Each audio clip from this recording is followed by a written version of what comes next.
Find us on Facebook, email us at head2headpinball@gmail.com, or go to our website at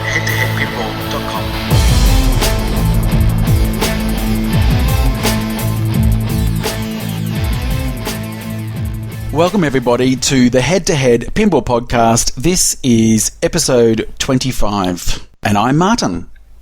And I'm Ryan C. How are Marty, you? Are we celebrating anything today? Are you celebrating anything today? Oh, I'm celebrating going back to work today. No? Okay, no drinks today? No drinks. No more drinking. Yeah, actually, you forgot about that or something. It's seared into my memory. Yeah, no. That was the greatest episode that we've done, and I didn't have to do anything except just laugh at your jokes. But that was Marty raw and uncut, and the fans love it, Marty. Yeah, it's just a one-off. Just a one-off. Just a one-off. So what are we celebrating? We're celebrating today. We're going to talk about 2 upcoming licenses. We're going to talk a little bit about all the Alice Cooper teaser images. We've got an incredible interview with Scott Danesi, the designer of Total Nuclear Annihilation. We're also going to have a really cool comp where you can win a signed cassette. I know if you have a cassette player or it's a collectible, a signed cassette from Scott Danesi. So listen in for the competition for that. We're going to go through the list of the Twerpy results, new Batman codes. We have another interview. This is a double banger, a double interview. You're heading off to the US I am. This week. Yeah, and you're going to go to Indis. So we decided to talk to the guy, one of the guys responsible for Indis, Karl DeAngelo. So we record an interview with him that we'll play, and then we'll go through our week in pinball and then head to the mailbag. So can you get us started, Marty? Okay, so let's talk about our favourite pinball website, and that is thisweekinpinball.com. Good friend Jeff, he did. It was actually quite funny. What he did was he got news. Someone had told him about 2 machines that are going to be made, 2 themes that are going to be made into pinball machines. And what he did, he put up a list of all these different themes and said, I know 2 of these machines are going to, well, the 2 of these themes are going to be made into pinball machines. And I will quickly go through some of the list, if not all. Back to the Future, Beastie Boys, The Beatles, Fast and the Furious, The Goonies, Harry Potter, Iron Maiden, It, James Bond, Jaws, Jurassic World, Led Zeppelin, Matrix, Men in Black, Michael Jackson, Mission Impossible, Muppets, Pulp Fiction, Super Mario Brothers, Superman, Willy Wonka, and Zelda. They're all 95% of them are really good options, I think. What are the crap ones you reckon? It? Yes. That stands out. Like why the hell would you want that in a pinball machine? Yeah, Back to the Future. That's a shit one. Oh. Buzz off, Marty. Just the thing that you said before, you said someone told him. I don't think this is someone told him. I think he's actually this is not confirmed or anything. This is just what I think personally. I think he's actually contacted the license holder and said, "Oh, hey, has anyone, got a pinball machine, taking a license for a pinball machine? Because I'd like to do one," or I'm not sure how he approached it. And they would have responded with yes. So this doesn't mean that they're going to be made. This could be a shelved license, or so someone's paid for the license doesn't necessarily mean that a pinball machine is going to come out at all, or it might come out in 5 years from now. They can sit on it. It depends on the license agreement that they have. But the 2 machines were Pulp Fiction and The Beatles. And what do you think about those, Marty? The Beatles I can understand. If they do like a Yellow Submarine or Sgt. Pepper's type where it's all very sort of colourful and trippy, I get that. Pulp Fiction, I'm not so sure works as a pinball theme. Say that again, Marty. Why? Say what one more time, motherfucker. I dare you. I double dare you. I love the film. Pulp Fiction is amazing. I love the film. It's amazing as a film, but yeah, how does that translate to a pinball machine? Well, Wizard of Oz is amazing. How does that translate to a pinball machine, as we'll discuss with Karl DeAngelo later on in the episode? I mean, you can make any theme a good pinball machine. One of the best things about Quentin Tarantino movies, one is the dialogue. He has the best dialogue in in these movies. So you can just see people watching people have coffee in Reservoir Dogs, and it's like the most interesting conversation you can hear. The other one, that doesn't really translate to pinball machines. The other is the music. Yeah. And Pulp Fiction has an amazing soundtrack to accompany the machine. The film. And I don't know. I guess that's one step in the right direction for a possible pinball machine. Yeah. Okay. Well, Kill Bill would have been better for me. I reckon that would have had a great theme, but probably less popular as Pulp Fiction.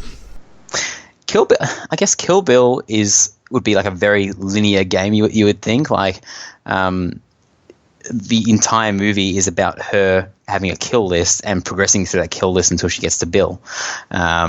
So would that be like how many people are on a list? Like 6 or 7?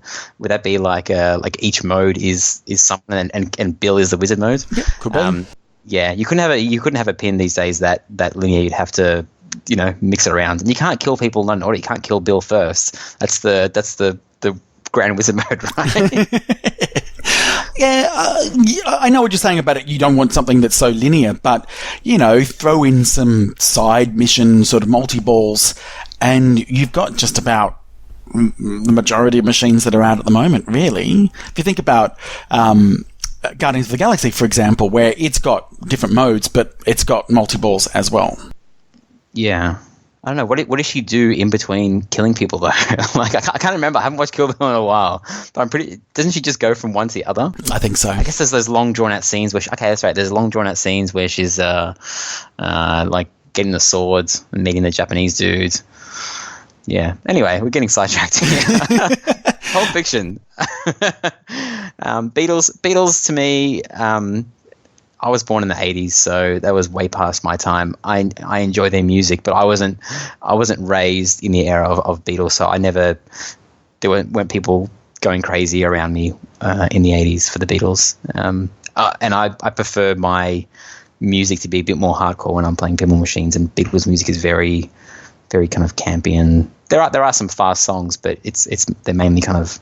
Yeah. I don't know how would you describe Beatles, like ballads? It's a bit poppy. They're pop rock. So yeah. I don't listen to Hey Jude when I'm in multiple. I totally understand. So again, if it was that trippy sort of Yellow Submarine world, I could sort of see it.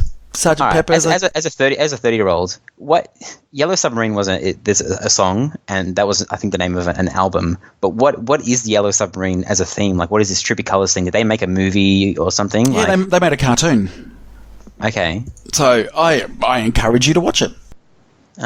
Maybe when the pin gets released, I will. I'm not wasting my time on Beatles stuff. Yeah, I think there was. I've got to check it myself, but I think there was a whole like Beatles cartoon series. And was it popular? Like, or is this just like a byproduct of Was it like if Justin Bieber was to make a cartoon now? Like, I don't know.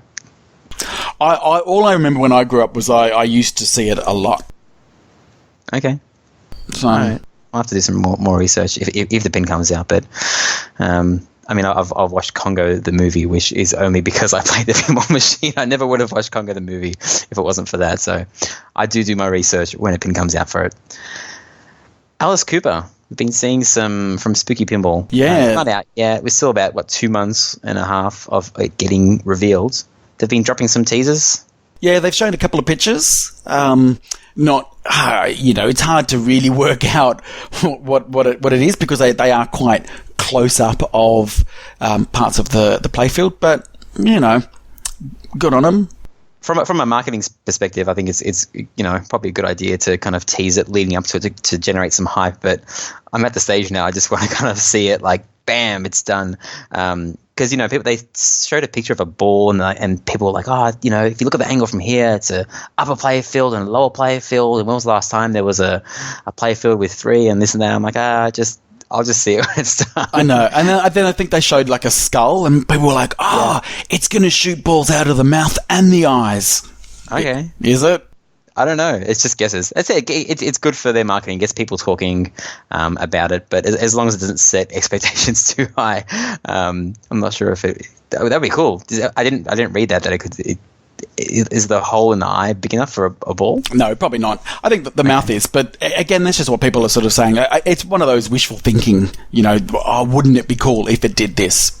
But yeah, you never know. But I think it was like three teaser images in a week. So if they go at that pace, we'll be able to see the entire pin before it's released. So they went a bit trigger happy on those teasers, but we'll see in the next coming weeks if there's any more information.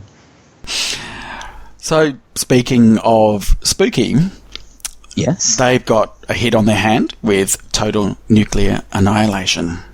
It's getting close to arriving on Australian shores, a couple of weeks away, and I'm actually, after the interview with Scott, before the interview, to get myself ready, I kind of watched some TNA footage, so I've kind of blocked myself from doing that, and man, I'm really excited for this game now.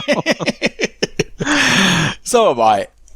Yeah. And Scott's a great guy. We had a really good chat with him, great sense of humour. Maybe learnt something about him that we probably didn't need to know. Yes, it was a bit of a funny end to the interview, but he did let us know some information about his upcoming update. So let's just head straight to the interview. Let's go. Okay, so let's welcome to Head2Head Pinball. It's Mr. Scott Danesi. How are you, Scott? I'm doing very well. How about you guys?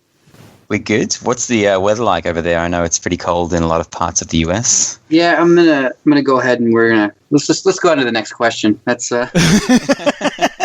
It's not great then. It's awful here right now. It's the coldest it's been in many years that I can remember. Whereabouts are you located? I am just outside of Chicago, about 40 minutes west of Chicago. So it's a little bit flat and open here, and it gets windy and cold, and it's not pleasant at the moment. Will it heat up by the time it's Texas Pinball Festival, or is this kind of continue? Not quite. It'll start getting warm usually around, I don't know, in May. It starts getting warm. Oh, so, damn. Okay. I'll make sure. It's not the greatest climate on Earth, but you know what? I love it here. So who are you, Scott Danesi? Why are we interviewing you? Why should people care about Scott Danesi? Who am I? That's a really good question, man. Who am I? And why am I? What is going on? Well, I am. I guess I'm the designer and creator of Total Nuclear Annihilation, the pinball machine that just recently came out by Spooky Pinball, and that's kind of interesting, I suppose. We could probably talk about that a little bit. Yeah, well, how did you get into pinball? I mean, what's your journey been like? Is this something that developed later on in life, or it's a little bit. It's interesting, actually. It's a little bit of half and half. When I was younger, my dad had a pinball machine in the house, and we'd play it, and it was fun. And I went to arcades in the early '90s, and played a lot of Addams Family and a lot of System 11 games. That I remember anyway. I remember them being really cool, but I wasn't, super into it. I liked them a lot, but just, it just was just a thing in the arcade to do. It wasn't until later on in life when I started actually getting into the arcade scene where I realized, like, one day I'm like, oh, I've flipped a few video game and arcade machines. I'm like, I can afford to buy a cheap pinball machine. I'm going to try it, So I actually bought myself a high-speed pinball. And right from there, my buddy and I started playing it, and I just fell in love with pinball all over again. And it got really crazy, and eventually all of the video games were sold off, and pinball machines replaced them. Yeah, so. Video games, not the same experience. So fast forward a bit, and I mean, did you had some kind of involvement with the Big Lebowski pinball machine? Is that correct? It was a little bit later after I started working and doing stuff with pinball. The first thing I actually did in pinball was I tinkered around with some of the P-Rock hardware when it was pretty early in its life. I did that for a while, and I became friends and networked with all of those people. And I met Koen from Dutch Pinball, the software guy from Dutch Pinball, and him and I started talking, and we started talking about this project he was working on with the Bride of Pinbot 2.0. And from there I said, hey, well, let me give you a hand. We'll get this thing going, and let's see if we can make some of these. And he's like, sure, let's have you install it and see what you think, So we just started messing with that. I helped out with a bunch of the hardware and testing on that thing, and then it was released. I didn't do too much on Big Lebowski besides just help coordinate some of the shows and get those machines into the U.S. There's just a few little odds and ends things. I helped with some of the little hardware things, but nothing really significant on Big Lebowski. But I guess the Dutch Pinball felt I did enough to get my name on the playfield, which is pretty cool, I guess. Famous. Yeah, they don't do that anymore. With Stern pinball machines, it's funny. Like with an older pinball machine, you can say who designed this, and you just look in the bottom corner, and there it is: software, hardware, this, that. With new pinball machines, it's kind of like if you buy an LE, you might get a signature and try and guess who it is, but you don't know who done the software because I guess the teams are bigger and they, don't want to put certain names to certain things. But yeah, exactly. What's really funny is, I never really thought about this before, but I didn't put any of the team members on the playfield of Total Nuclear Annihilation as well. You've done the same mistake. Yeah. Well, I don't know. I just didn't really think about it. It's not, I guess it's not something that I really thought was totally necessary, but that's Matt Andrews' fault, right? Because he's the one who designed the playfield art. Yeah, let's go ahead and blame Matt Andrews for that one.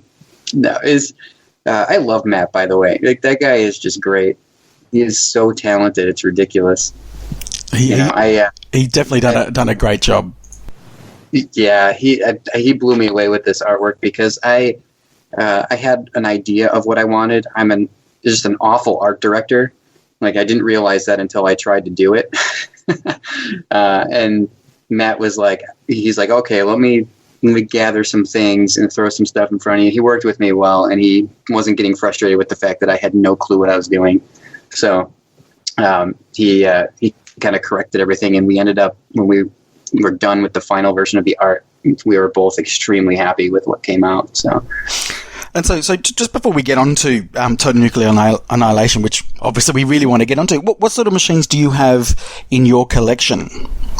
Oh man, so I'm a younger guy, right? So I'm 35 years old, and I am really drawn to the System 11 era pinball machines. So the things when, ramps first started coming out and getting significant in the games, things. I'm actually sitting in my game room right now. I can just go down the line real quick and rattle off a few of them, but almost everything in my collection is a System 11 machine. So I've got a Pinbot, a Bride of Pinbot 2.0, a Dr. Dude, the Earthshaker that I reprogrammed, the High Speed, Taxi, and Space Station. And then I'm sitting next to 2 Total Nuclear Annihilations as well. But so will you always have those two? Because one of them's the prototype that you built, I guess the Whitewoods, and one of them's the final, I believe. So the ones that I have I actually own 3 Total Nuclear Annihilation machines that are mine, which is kind of crazy. So I've got the Whitewood, which is the one that I started bringing around to shows before it was even a thought of being productionalized.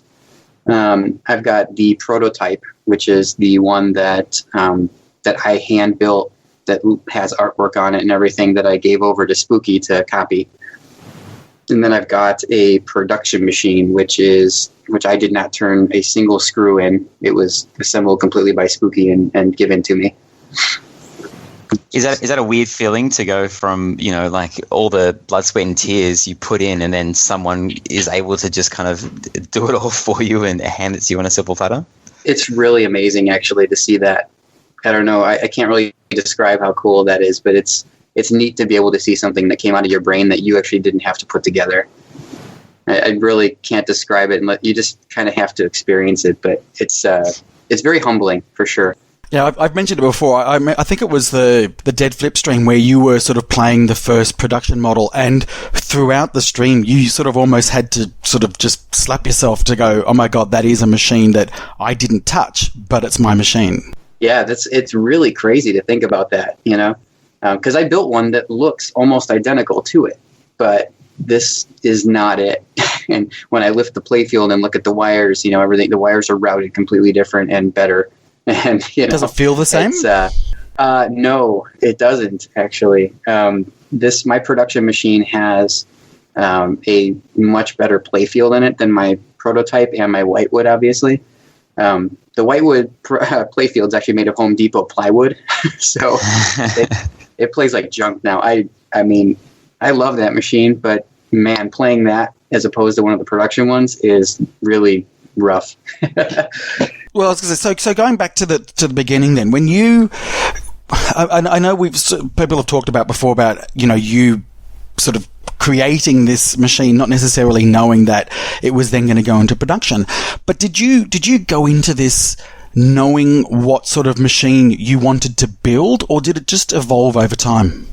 Oh, absolutely. When I was getting a lot of pressure from my homebrew buddies to just actually build a machine completely from scratch. A lot of them were in the process of doing that at the time. And so what I did was I said to myself, I'm like, what makes a machine fun to me, right? To me, playing pinball is something that you do with your friends.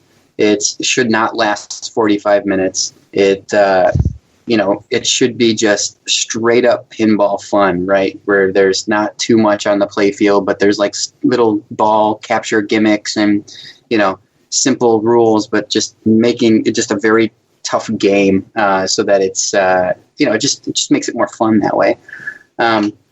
So I put all that list together, started sketching some things out on paper. And then once I got something that was kind of neat looking to me, I started putting it into the computer so I could actually cut it with a CNC machine and start maybe screwing mechanisms to the bottom of it.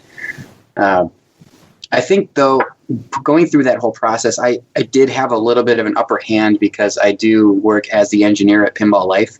So I go to work and I know exactly what mechanisms we have, what targets we have, what all this stuff, So I just come home with a big box of parts, and like I know, I've already like known what could go where and what can fit where. Sort of, if that makes kind of sense. Yeah, it does. But just on that quickly, yeah. You mentioned you work at Pinball Life. That's your main gig, as an engineer. Like what, it's confusing to me because to me, Pinball Life is a place that I order parts from every once in a while when I can't find them in Australia, shaker motors and things like that. Yeah. Like, are you designing those things? Are you designing like their third-party shaker motors and all the parts they bring out, or is that your job? Yes, that is my job. So everything that we actually make, we have to obviously have drawings for because they are then our IP. So I make all of the drawings. I do all the prototyping and the testing and all the engineering to go with that stuff. It's definitely an interesting job. I do a lot of other things as well. Like I handle all of our IT stuff too. So there's a lot of when you're not is there a point where you've kind of like, I know it sounds silly, but like designed everything? Because now there's so many parts that they have, and it's not like do you then have to is most of your job designing parts, or most of it just kind of looking after the technical back end of the website? Oh, no way. Most of my job is designing parts, and it's like I'm the guy that can do all the technical website stuff, so I do it. But my core focus and the majority of my day, by a significant portion, is working on engineering parts, coming up with, DFMs, the design for manufacturers, like everything to do with making that part, right? Coordinating with vendors, just going around and trying to figure out which vendor can make certain parts, because some vendors can't make certain parts, So, okay, what would be like the last product that you drew up and designed, if you can talk about it? I mean, I can talk about it a little bit. So, it's things. I can give you like an example of something I did recently. Yeah. So, for instance, we're going to pull on a new product line where we are going to have rebuild kits for those old 80s Bally games. Yeah. And basically, what I did was I ripped apart an old game, and I was able to redraw all the parts that we need, and then what we do is we'll go out and manufacture that, and then we'll be able to sell those kits. Okay. But it's a long process to go from point A to B. So then, obviously knowing how all these mechs are all put together. That's obviously given you a bit of a leg up when you're putting Total Nuclear Annihilation together. How long did it take for you to go from here's my concept on paper to here's that first whitewood that I can show everyone? What sort of time did that take? Let me think about that for a minute. That's a question I've never been asked before. I'd have to go back through the files and look, but I don't think it was that long. I think it was probably maybe a couple months. I had something in the computer that I could actually start programming the machine code for and cut it. There's some pictures on Facebook that I posted recently, maybe like a month ago, where it was like the first whitewood that I cut. And you could see the playfield. I had it leaning up against like a Golden Tee machine, so you could see all the cutouts and everything, and how it kind of differs from the playfield today. But it was pretty quick. I do have a CNC machine in my garage that I tinker with. Of course, so you do. I have just laying around. Sure. Yeah, I mean, because there you go. But it's an X-carve, so it's just a hobbyist thing. So, but it does give me the ability to just go out and draw something in the computer, go cut it real quick, see if the part fits, see what's going on there. I can make adjustments, cut it again. Were there any major changes you needed to make along the way? Oh, absolutely. So when I whitewood, I had the drop targets flipped with the 3-bank stand-ups in the middle. So I don't know, maybe you should probably pull up a picture for the listeners as well. Maybe if they pull up a picture of the playfield, you can see what I'm kind of talking about. But the 3 stand-up targets and the drop target, the inline drop targets, were completely reversed. And I had the inline drops in a sort of, how Paragon has that little path that zigzags on the right side, the top right? Yes. I kind of had something similar to that, but there were drop targets in it, and you were going to enter it, and the ball was going to bounce through this zigzag pattern. And I'll tell you what. Oh, hell no. So it looked great on paper, but oh man, that did not work in real life at all. So I straightened out the drops. I moved them to a more fair location. I adjusted the angles of the actual targets, and I ended up with something very close to what the final version was. So you took this thing to the Chicago Pinball Expo in some kind of form, but things really blew up when you did that dead flip stream. I believe the first dead flip stream, when everyone was like, "Wow, look at this machine." Was that the turning point, you think, for you when you were there with Charlie and Jack? Well, so first of all, like Jack and I are good buddies. We've been to many shows together over the years, and I did want to just do a stream of this machine that I built because Jack really likes getting that rare stuff on his stream. It helps with getting him viewers. It keeps everybody amused. It gets, all these people get to see something they normally don't get to see. So I did want to get this thing on a stream pretty quickly after Expo. But right after Expo, Charlie and I were starting to talk pretty serious about manufacturing this thing and building a new prototype that could actually be manufactured. So when Jack actually streamed that, no one knew what was going on in the back yet. People just thought, we just played it off as like, oh yeah, this is Scott's, homebrew game. Here it is. But I invited Charlie over too, just to kind of be funny, to just have him in that video. Yeah. And if I'm mistaken, is that the one where Jay showed up? Yes, that is the one where he showed up in his. I think it is in his mankini. Yes. Oh man, everybody appreciated that. It was great. Especially Jack, you could tell on his face if you go back and rewatch that. Well, I think he said he had to remove that half the video. It almost got him kicked off of Twitch. Yeah, as a partner, because you could see it a bit more than than you meant to. Yeah, no one had any idea he was going to show up and do that, but it was definitely funny. It made for a good moment in history right there. Yeah.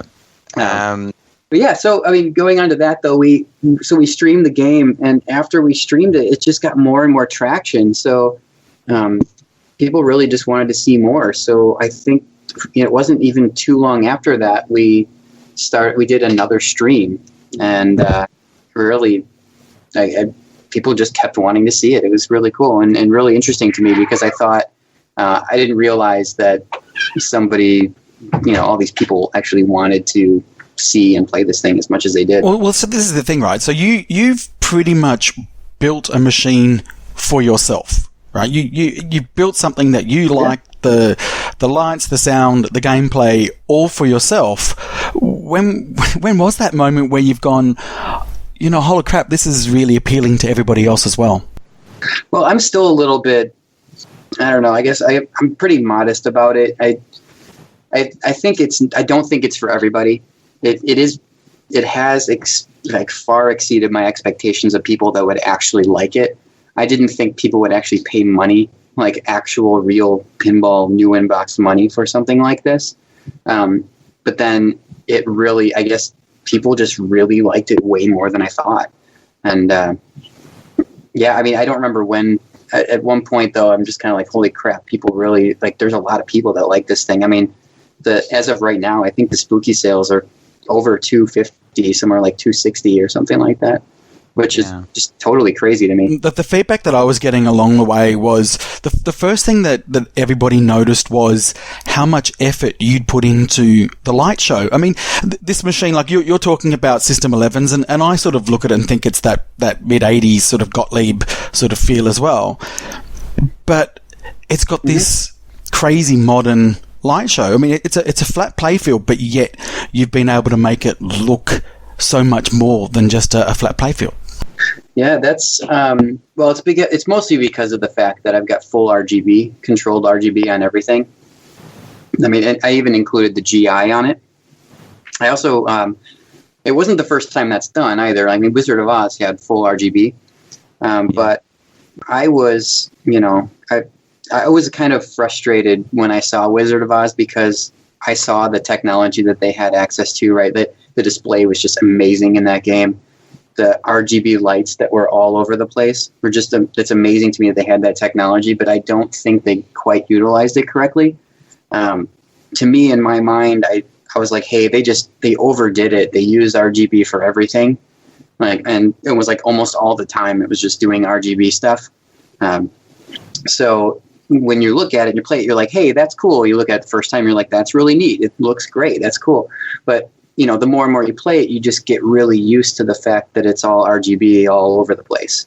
But I wanted to take a different attempt and try to use the RGB a little bit more sparingly so that it would look like a normal pinball machine while you're playing it. But then these flashy light shows, something would swoop across the playfield and the whole thing would be yellow, Yeah, I think it's like the Pin 2000 thing where they just had to kind of overuse the technology because they were the first ones doing it. Hey, this is what we can do, and they have to kind of keep on showing that.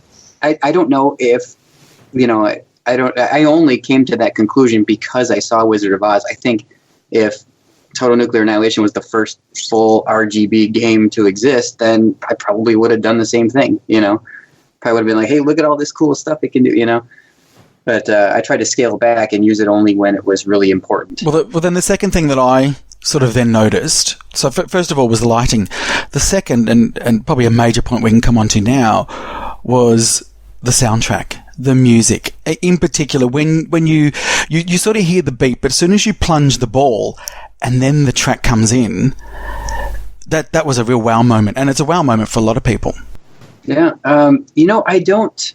So how some games have, little shooter grooves that just kind of loop, a little bit, and then you can launch the ball and then you hit a switch or something and then it changes music to something else, it's the main game music.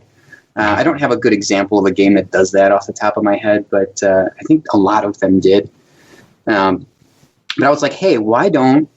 I'm going to make this song. I'm going to take a little bit of the first little bit of a loop of the song. I'm going to I put something called a high pass filter on there, which just removes all the bass and makes it sound kind of like a telephone. So I put that on there and just let that loop. And then people are like, oh, hey, it sounds okay. It's just because, it just sounds like a normal pinball machine. No, not really much bass. But as soon as you launch that ball, what's happening is the machine knows that you launched that ball because the ball left the shooter lane. And what it does is it listens, or it knows the measure count and the beat count that it's on with that shooter lane groove, and it will just start the song on the correct 4/4 time, place. So it sounds like it's it's not just like kicking the bass on randomly, like as soon as you launch it. That was something I think that doesn't quite get seen very well, but once you know that that's what's happening, then you can hear it every time. Yeah, it certainly comes across in the videos that I've watched. And one thing that I've also been surprised about, because you've had, obviously one of the machines went to Ed Robertson from the Bare Naked Ladies, and he's on record saying how much he loves the music. Now, he's not an electronic music lover, and there's a lot of people that aren't necessarily into that kind of, synthwave movement, really love the sound. How did that happen? Yeah. I have no idea.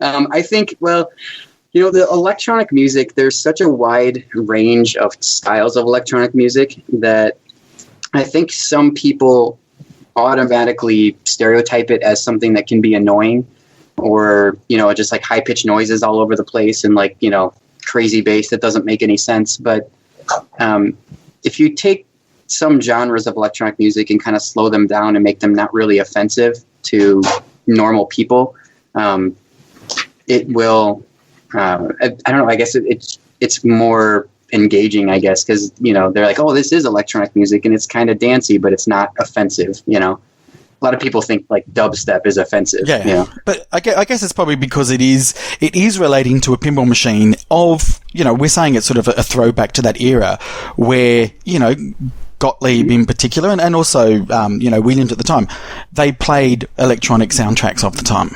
Yeah, they absolutely did. And I mean, it wasn't really my goal to emulate that completely. I did take some of this music and make it sound like it was synthwavy, where I used those analog synths. Like, I actually did use emulators of analog synths from that time. Well, that's what I was going to ask, whether you used soft tools or whether you've actually got any sort of analog keyboard yourself. I do not have any analog keyboards, but I do have analog synth modules. I did not, and I will, embarrassingly enough admit, I have access to 2 or 3. Actually, I've got access to 4 really great synth modules, and I did not use any of them in any of the production software. The virtual synthesizer stuff that's coming out now is so good at emulating that warm analog stuff and it makes it so easy to just like save your changes and everything, that I went that route. But it's okay. No big deal. So what is the base software creation tool that you're using? So I use a digital audio workstation called FL Studio. It used to be a very beginner level digital audio workstation back in the late 90s when it first came out. It was like for beginners. Was that Fruity and then Loops? Over time, it was actually called, yes. It was Fruity Loops. Yeah, it was called Fruity Loops. And what they did over time was they started expanding on it. And and back in the day, people used to like kind of laugh, like, "Oh, you're making a Fruity Loops." They're like, "I use Pro Tools." They're like, "Oh, great, okay, But I started out using FL Studio back in the late 90s when I was just playing around writing electronic music just for fun. And, after a while, that program turned into some serious competition for all the rest of everything that's out there. And as it sits right now, I think it is an extremely powerful digital audio workstation. So it's like right up there with Ableton, and I think. And so, did you when you created these tracks? Did you create all of them for Total Nuclear Annihilation, or were there some tracks that you already had sort of sitting in the background there, waiting for something to happen? I created all of them for the game. So it was 100% for the game. I did create the first reactor song in the machine is called Alpha Particles. And that was a single. I actually finished the song while I was still working on the game. So I decided to, I threw out the audio files over to a few producer friends of mine to get some remixes done. and we released a single out there that's on iTunes and all the streaming services. So I released that while I was building the machine, so people didn't really catch on to that right away. But that was actually written for the game with that in mind. So yeah, everything that's in the game is written for it. What's the song called? Sorry, Alpha Particle. Particles, yeah. So you can just probably Google search it. There's also I'm googling it now, but Google Play can't find it. Maybe it's not in Australia or something. It should be global. I didn't put any restrictions on it because I don't really care about money for those. You can't make any money. But you're now going to be releasing all the songs as a soundtrack. Yeah. So I spent the last few months like heavily working on software for the game and finishing the music. And a few weeks ago, I finished the album completely and sent it off to the presses, and the cassette is actually getting made right now. How are the sales for the cassette? I mean, do people still have cassette players around? Yeah, we're not going to know what the sales are going to be like. It's because I'm not taking pre-orders for it or anything. I have a box coming in with I have 400 cassettes made, which is a lot, but that's all I'm ever going to do. And I'm going to have this box. We're going to put it up for sale on Pinball Life and see what happens.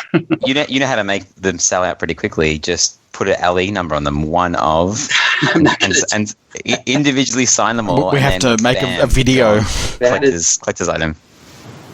That is people. It's awful. It's a super LE. Super LE. No, but I'm gonna do the cassette for a while. We're gonna let people collect those because the cassette's really neat because it's a piece of art. Also, it's not just the music itself. Matt Andrews did a custom J card for it. And it's just. He also did the art for the actual cassette as well, which is on the actual cassette. So it's pretty neat, and I think people will probably purchase them even if they don't really have a cassette player. They'll probably purchase it to keep it with the game as something cool, like a little cool collectible thing. But the actual audio will be released digitally just coming up later this month. Charlie and KT can add it as an option as well when people are sending through their orders, like the plus shaker motor, plus this, and it could be plus Scott Danesi's cassette. It just makes it so complicated. Yeah. It's just a cheap cassette. It's like $15, It's something. So what's talking about the software? You said you've been working on it for the last couple of the last month or so. Has that software been released, or is this coming up with a future update? Yeah, well, I've been slowly releasing updates for it. We released the code with 1.0 code in it, which was in Ed Robertson's game, and shortly after there were some bugs discovered and certain features that I saw were missing. And, because I had to pretty much write all of this from scratch. So, like, things like I didn't put replay in the game. Like, I just forgot. And all of a sudden someone's like, hey, how do you set the replay? I'm like, replay? Oh. Holy crap. I take out my phone. I'm jotting it down and put replay in the game. Stuff like that. Things, just little stupid things that were happening.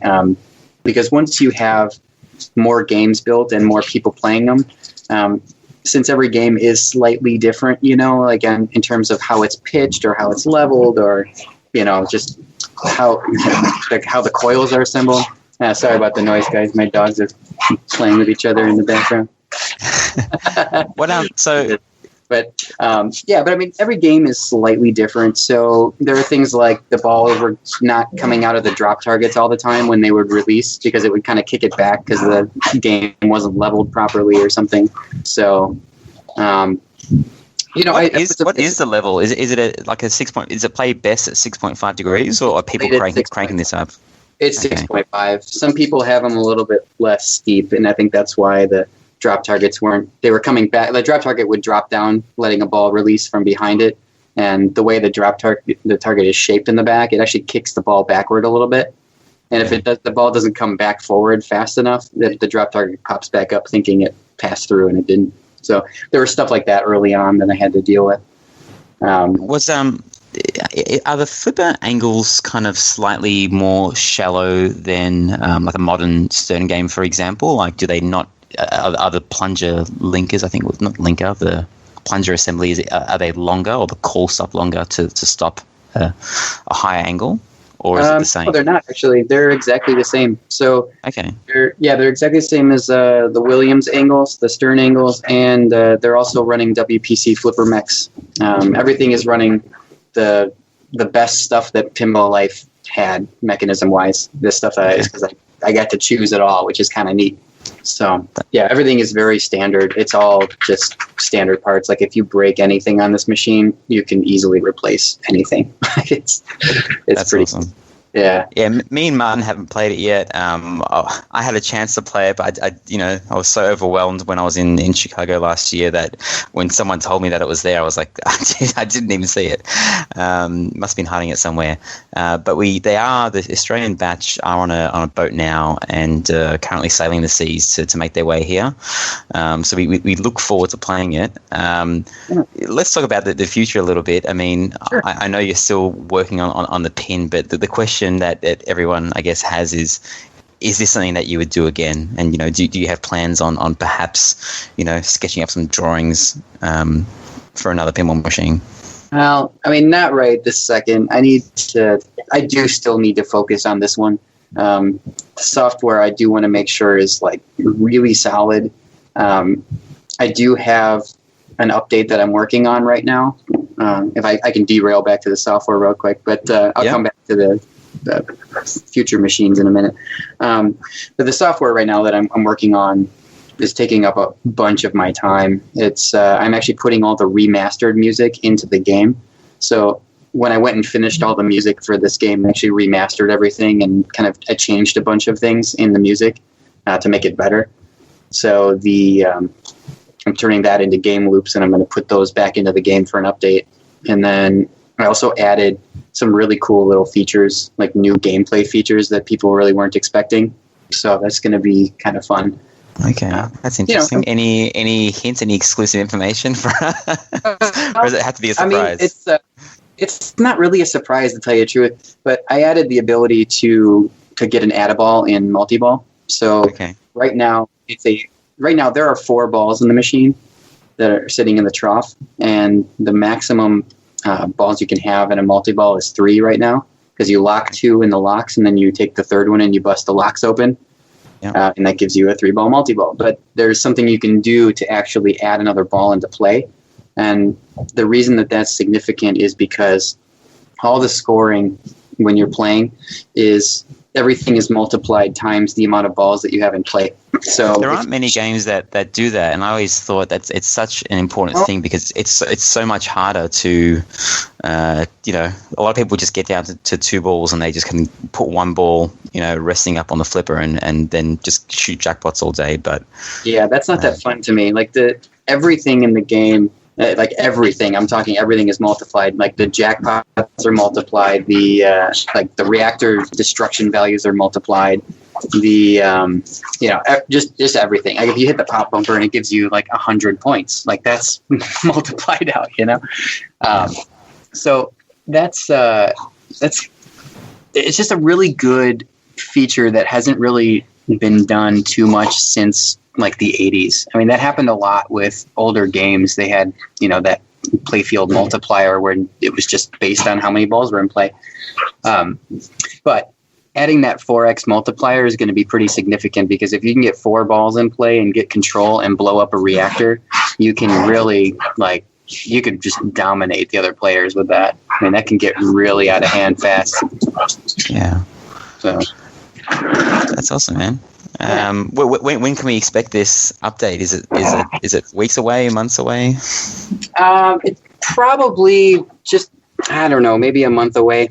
I got to do a bunch of testing. I don't like to send out things before they've been tested on a bunch of different machines. So I'm gonna. Do you have a greater kind of appreciation for like what's all the flack that other companies cop about updates now that you're, kind of building a machine and updating it? Like, does it make more sense now?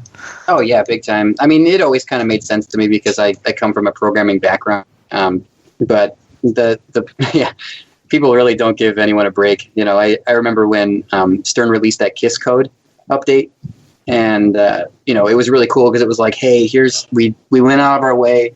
We went back to KISS. We fixed a bunch of these bugs that you guys were talking about. Here's a couple new features that we're able to. Here you go. And everyone's like, what the hell is this crap? They're like, where's the city? And I'm like, oh my God.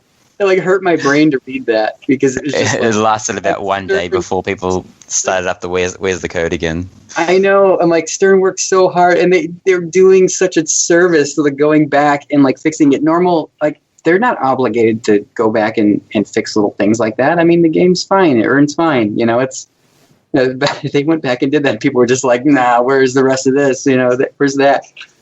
So, well, I guess the good thing about your machine is that it was kind of released in a state. I mean, people fell in love with it before, 6 months before it was out in production. So people were kind of satisfied with what it was when they were ordering versus not seeing a game and buying it on the hopes of, hey, after 6 months it should be good.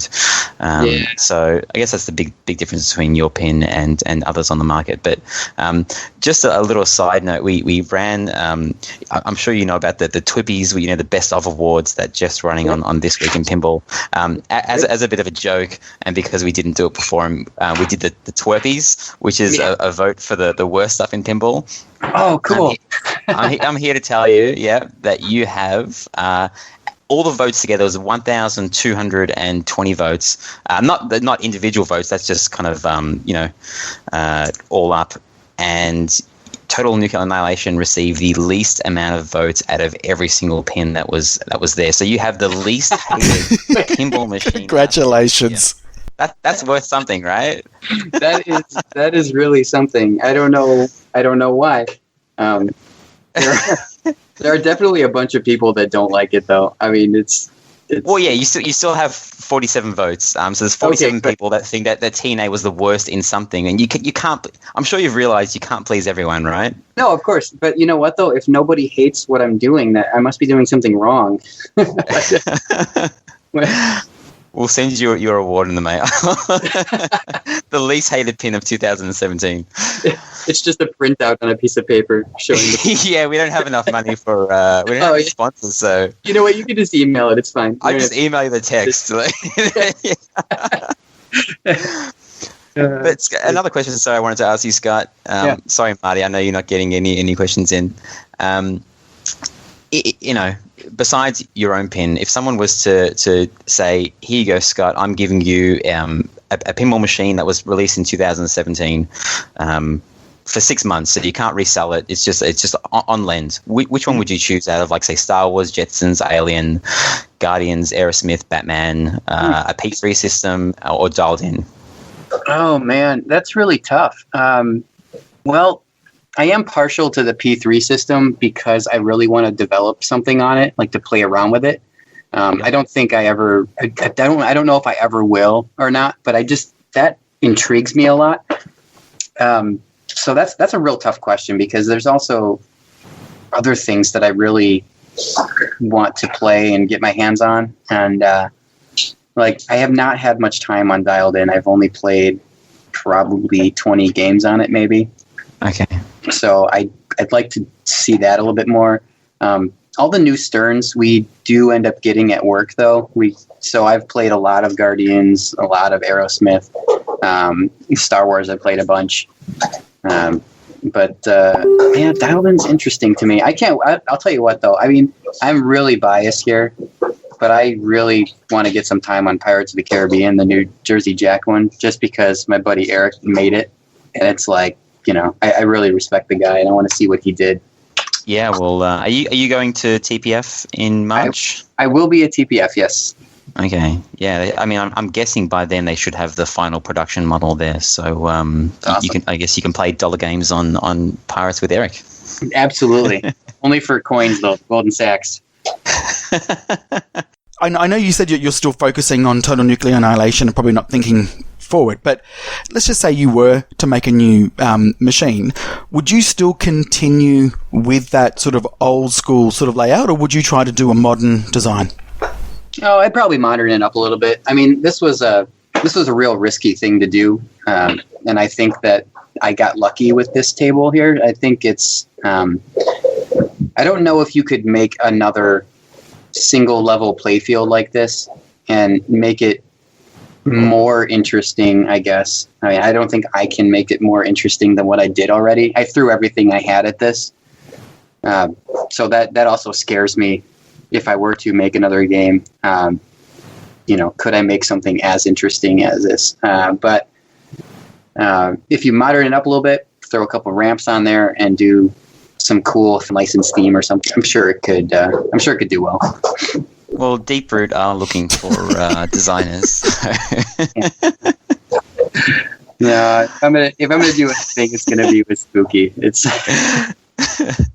There we go. Exclusive news. Scott is not going to work for Deeproot Pinball. Yeah, unfortunately, I mean, good luck. I do wish them luck. I mean, I don't want to see anybody fail like that, but I definitely think it's something that's not for me.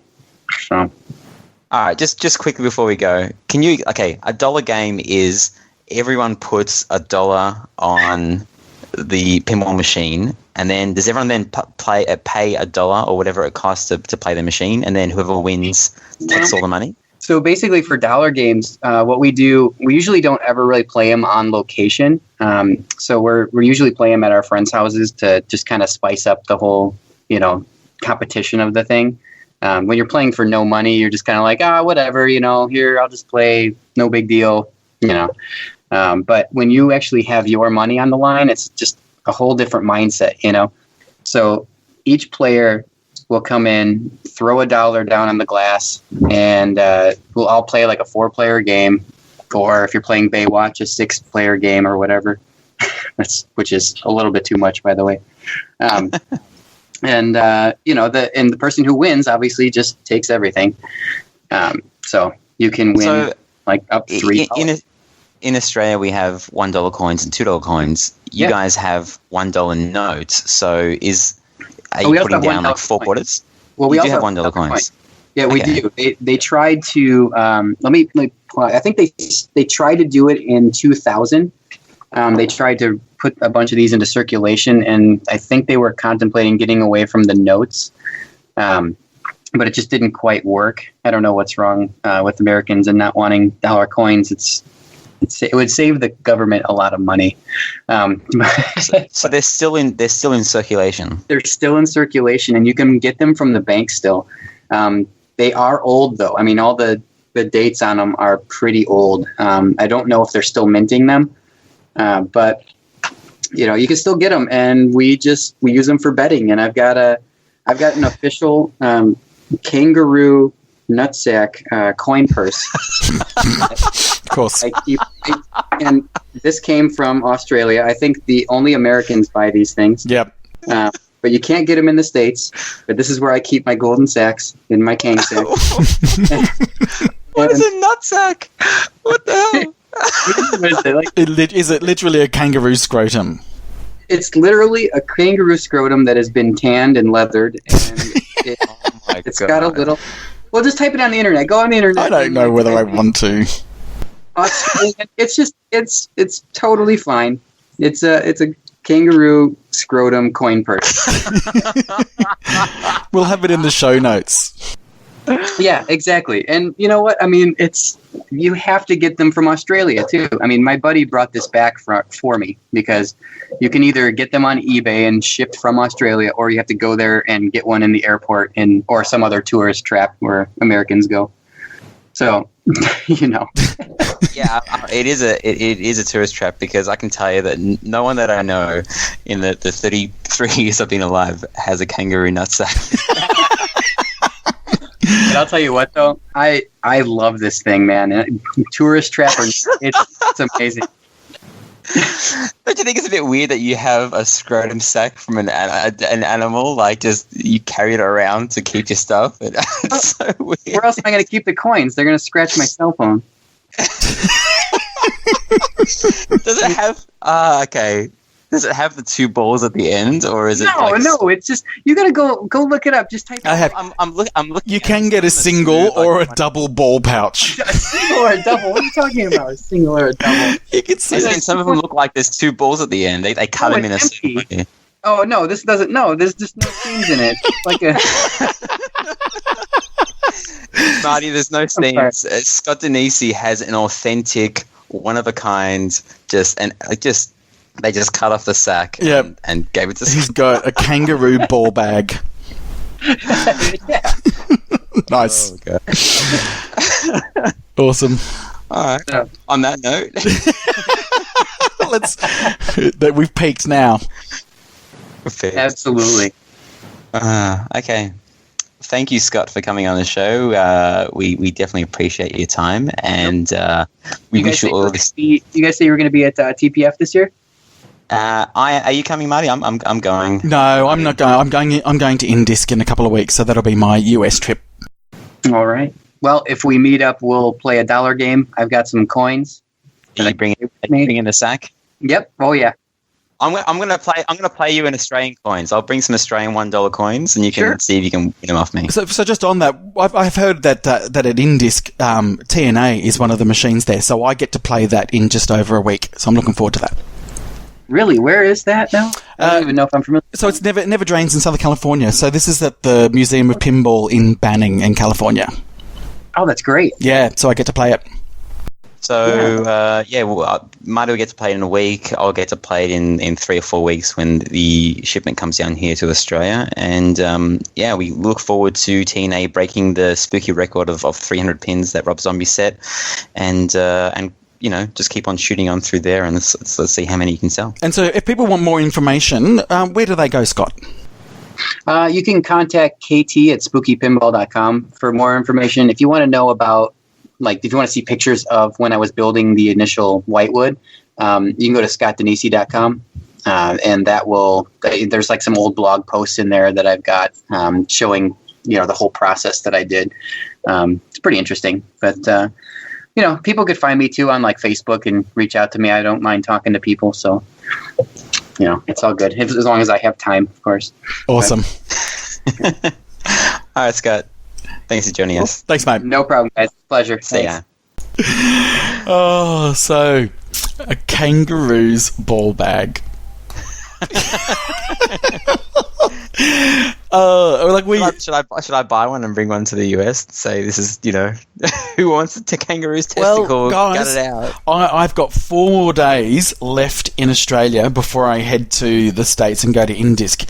If anyone wants me to bring over a kangaroo scrotum, you just write into head2headpinball@gmail.com and I'll bring you one. Can you imagine on the cut, you get searched, in the US with that. So, what is that in your back pocket, sir? Excuse me, sir. Why have you got 20 kangaroos sacks?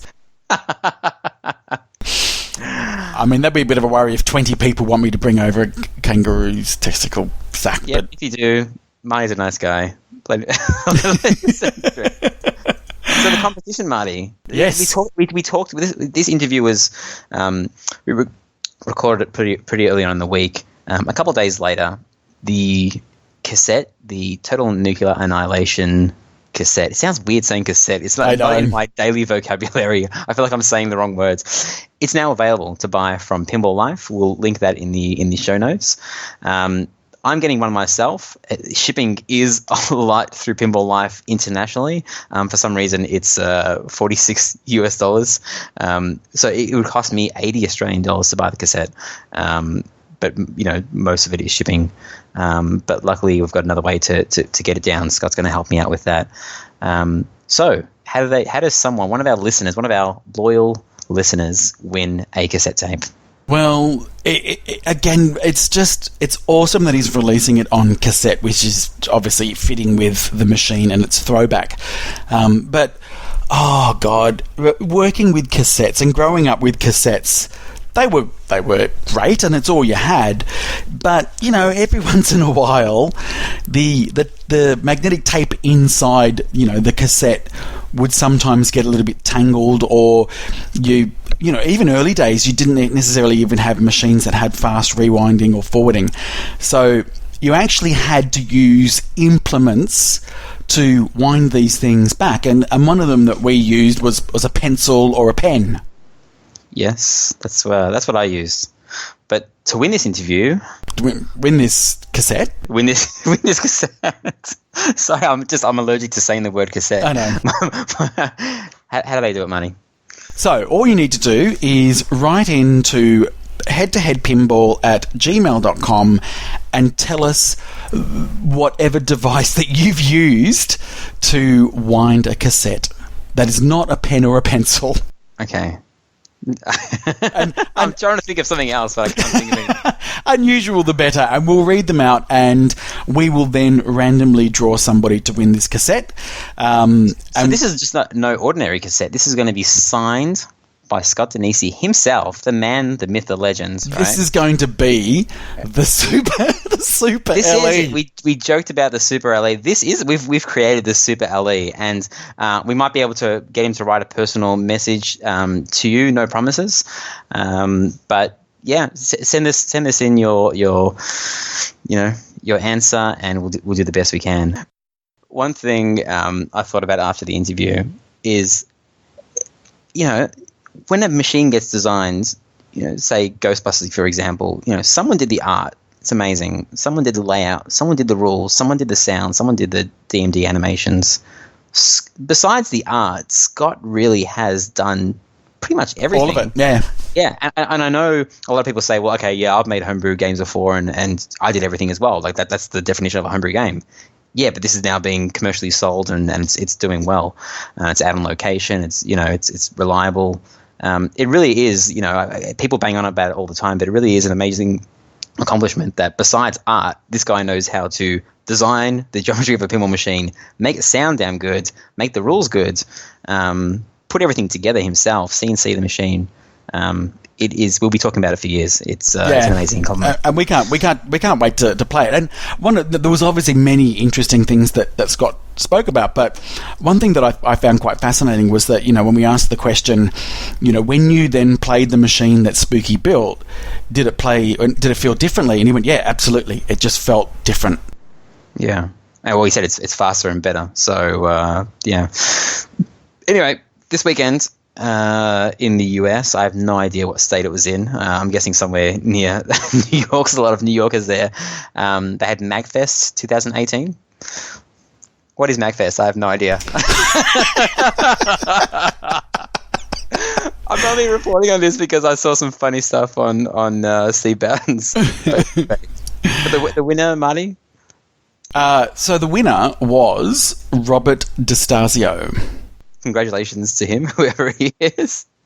The reason why I'm reporting on it is Steve Bowden got knocked out somewhere in the quarterfinals, semifinals, right before the final 4, I think, or 8. And he started doing a Facebook Live video, and I asked him if there was any social justice out there.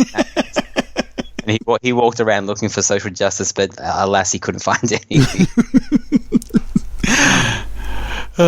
Wasn't he also sort of carrying a pinball machine around or something? Well, he was Facebook Living it, so he couldn't get his put in the elbow grease. But I always wonder when I see all these these events, people like have a pinball machine in their hotel room, and I'm like, how do they get them there? And Steve showed footage of how they just put it on a pinball trolley, and they just wheel it through the entire hotel into the elevator, and it was quite funny because it was Future Spa they put in their hotel room, and it's Future Spa, right? So the theme of Future Spa is absolutely ridiculous. So Steve was announcing it through the corridors of the hotel room. Watch out! It's just a spa from the future coming through. I'll link the live video in the show notes. So how you asked what was MagFest? It completely slipped my mind, but I can tell you that it's short for Music and Gaming Festival, and MagFest not magazine festival. No, so MagFest Fest is a 4-day-long event dedicated to the appreciation of video game music, gaming of all types, and the gaming community. The event runs 24 hours a day and offers consoles, arcades, tabletop, LAN, live video game, cover bands, chip tunes, vendors, guest speakers, and much, much more. Sounds like PAX. Sounds like, PAX, but a more specialized version. Yeah, correct. I guess. So, that was MACFest. That is it. We're going to go through the second half of the results of the Twippies. The Twerpies. Yes. So the Twerpies are the opposite of the Twippies, the worst stuff in pinball. We don't like to be too negative for the sake of being negative. We just did it because Jeff already did the Twippies. So we went through it last week, and I've started a Pinside thread, and I'll put all these results, so that all the data's nice and clear for people if they're interested in it. I'll fill that up with the second half of the data when we're done with the podcast tonight. We'll pick up where we left off. So the worst light show. The worst light show in pinball of 2017. This wasn't a super duper interesting one. Jetsons managed to get 33% of the vote. Second was Alien, and we were saying off air, Marty, that you think that's well deserved because there's no GI in or hardly any GI. I don't know whether I said well deserved. I think what I said was, I guess it's probably because it's so dark, and people would have judged it based on that. Okay. Lexi Lightspeed got 14%. Does Lexi actually have GI? I didn't take any note of that at all in the when I played the P3, and I kind of skipped through the Pinball News P3 kind of breakdown, and it looks super duper interesting. I'm not sure if you've read that, Marty, but I didn't take note of any lights in there as well. Yeah, fair enough. But that whole screen itself is the light show. But I mean, does it pulsate though? Like when you hit a jackpot, or does it blind you? Like No, it doesn't. Okay. And so the next one was worst toys / gimmicks, and this one probably wasn't a surprise. I guess we'll go. If there was an equal fourth, being Alien and Batman 66. The second at 17.3% was the Jetsons. What does the Jetsons have though? Doesn't really have much. It doesn't. It just ramps and stuff, right? Like it has like a sculpted toy that they added later, but it doesn't actually have any toys and gimmicks, does it? Yeah. Oh, the topper. Yeah, I guess it's probably one of those things where people don't really necessarily have an opinion either way, compared to the number one, in which was a clear winner. Yeah, close to 42% voted for Star Wars, and Star Wars is obviously going to cop a lot more flack because of the perception of Star Wars being this beautiful universe, and it's going to be this packed playfield. Yeah. The hyperdrive is cool. Loading 3 balls into the hyperdrive when it's going off. I mean, that's a pretty cool moment in pinball, I think. If you have the Pro, you've got the TIE Fighter. That's on a spring. Well, this is the thing. That's now like a term, TIE Fighter on a spring. There's also a coil there, right? Like Sparky is Sparky on a spring with a coil. I don't know. I think it cops a little bit more flack than it deserves. But I mean, probably because there's a TIE Fighter on a spring, and what else? I think that's it. Right. So the 3 bank of target with the LCD screen. The button that you mash. Yeah. Jeff loves it. So at least with Metallica, you've got, Sparky on a spring, and probably it was the first time you saw that. There is also the snake, I guess. Yes. Yeah. So you got two things. And the coffin. Yeah. The rising cross. Yep. So that's probably why. Worst playfield layout and gameplay. Interesting. I guess probably, equal fourth, you've got Alien and Batman 66, but that's only nearly 12% of the vote each. Yeah. Number 2 was Star Wars. It's hard because, playfield layout and gameplay are almost... They're kind of two separate things, aren't they? I mean, we just copied Jeff's questions, but playfield layout and gameplay is more tied to the rules, I think, and playfield layout, you can have the world's best layout but the worst rules. But the The winner, so to speak, was Jetsons with close to 33% of the vote. The one that got the least amount of votes, Dialed In got the least amount of votes, and we didn't cover that for the previous one, but the one that got the least amount of votes for the worst toys and gimmicks was actually Guardians of the Galaxy with only 1 vote out of 110 votes. So people like the Groot head, I guess, or the arms. Yep. Yeah. Next one, worst display and animations. What do you got here? We got 2 that are pretty damn close, and it's quite funny. But in fourth was Star Wars. I don't think it really deserves that. Guardians of the Galaxy was third. Second, believe it or not, was Aerosmith, and I think it was you and either Ron or Bruce chose that as the best animations. Yeah, right? I do like the cartoon look that they've done with the animations on that. It's not overdone. It's not basic. I think it's just right for what really is the first mass-produced out there with an LCD taking Batman aside. I think they did well. Yeah, I don't mind it. I said I talked about the the font they use on the jackpot, which annoys my OCD, and the frames as well. When Jackie throws, I didn't discuss this last time, but when Jackie throws the ball at you, kind of thing, it's like a really low frames per second. I'm not sure why. But anyway, the winner is the Jetsons as well, 2 in a row. To be honest, I couldn't tell you anything about what the displays and animations were, because I watched that one video. Basic. It's pretty basic. It's just like the name comes up that that you're spelling. Is that? Yeah. Look, it's in tune with the machine in that it wasn't meant to be anything more complicated than what it is. Geez, should Jetsons even be on this list? I mean, they said Spooky only made it because a company told them to kind of make it. Anyway. Most unreliable game. This is one that wasn't on the Twibbies. There was no most reliable game, but I thought I'd add it in there. Wow. I mean, each pin got a vote, regardless of what machine it was. At least 1 vote. Equal second with about 11% of the vote was Star Wars and Batman 66. I'm not sure how they're unreliable hardware-wise, but the clear winner with a whopping 58% of the vote was no surprise here, Alien. Yeah, and people are having issues. They're still shipping them with issues. It would be interesting if we did this last year with Ghostbusters. With all the playfield issues, but that seems to be a thing of the past now. Which Stern finally fixed that issue. That brings us to the last one, Marty. Is the overall worst game of the year, and I think this was another weird one because I think it's easy to hate on something that's popular versus, it's easy to hate Justin Bieber versus someone who's way worse than him. I've brought up Justin Bieber twice now in this episode. The pin with the least amount of votes was Total Nuclear Annihilation. So people hate that the least. Second was Dialed In with just 5 votes. The winner, Marty? So the winner with 26.4% of the votes was Star Wars.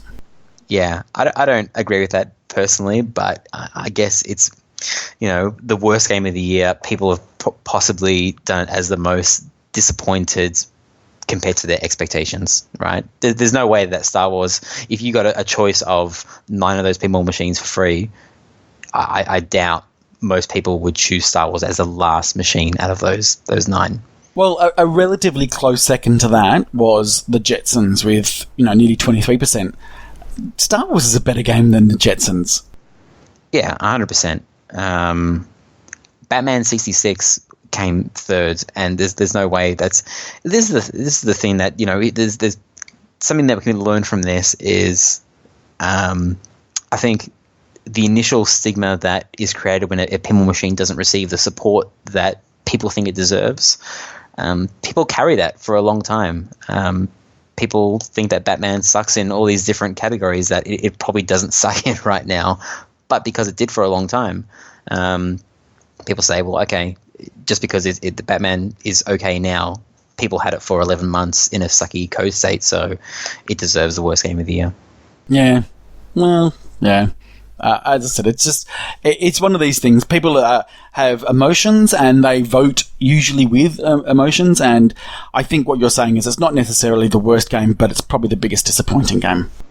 Yeah. So I don't think that the opposite of these results is definitely going to be the winner of the Twerpies. The Twippies. Oh my gosh, I'm all over the place tonight. But I guess we'll see in a couple of weeks how Jeff and Straight Down the Middle guys go with the Twippies.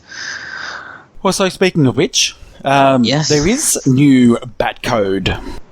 Yes, 0.85. What's in there, Marty? Well, there's actually a shame mode, which is a 2-ball multi-ball.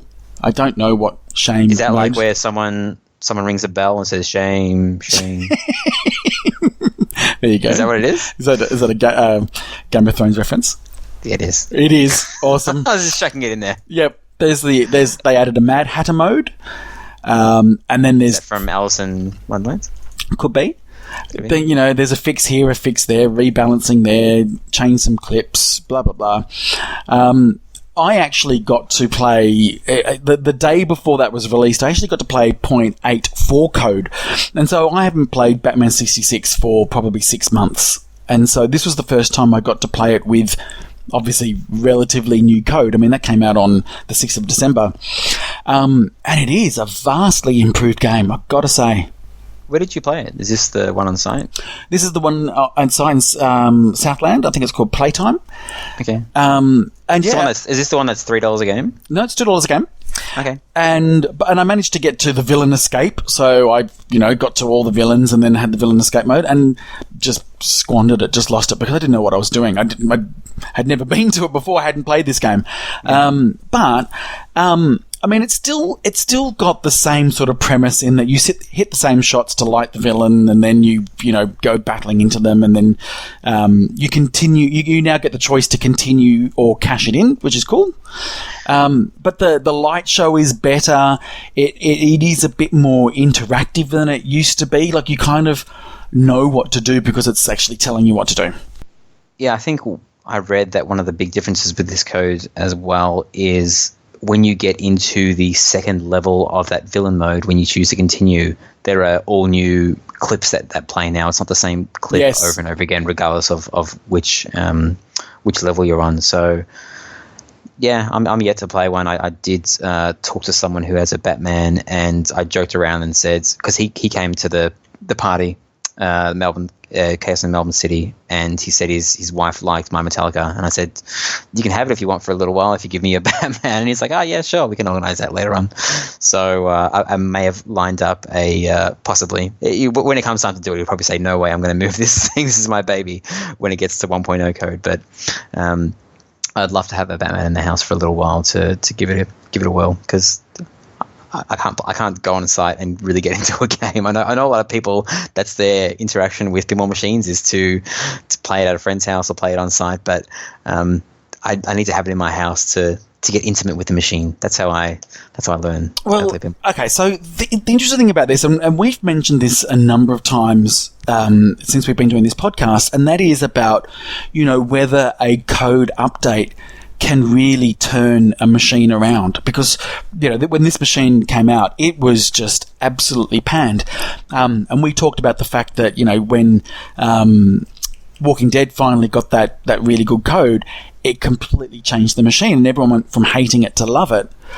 I can now see, I had doubts about this, but I can now actually see how Lyman has turned this game around, and it's a great machine.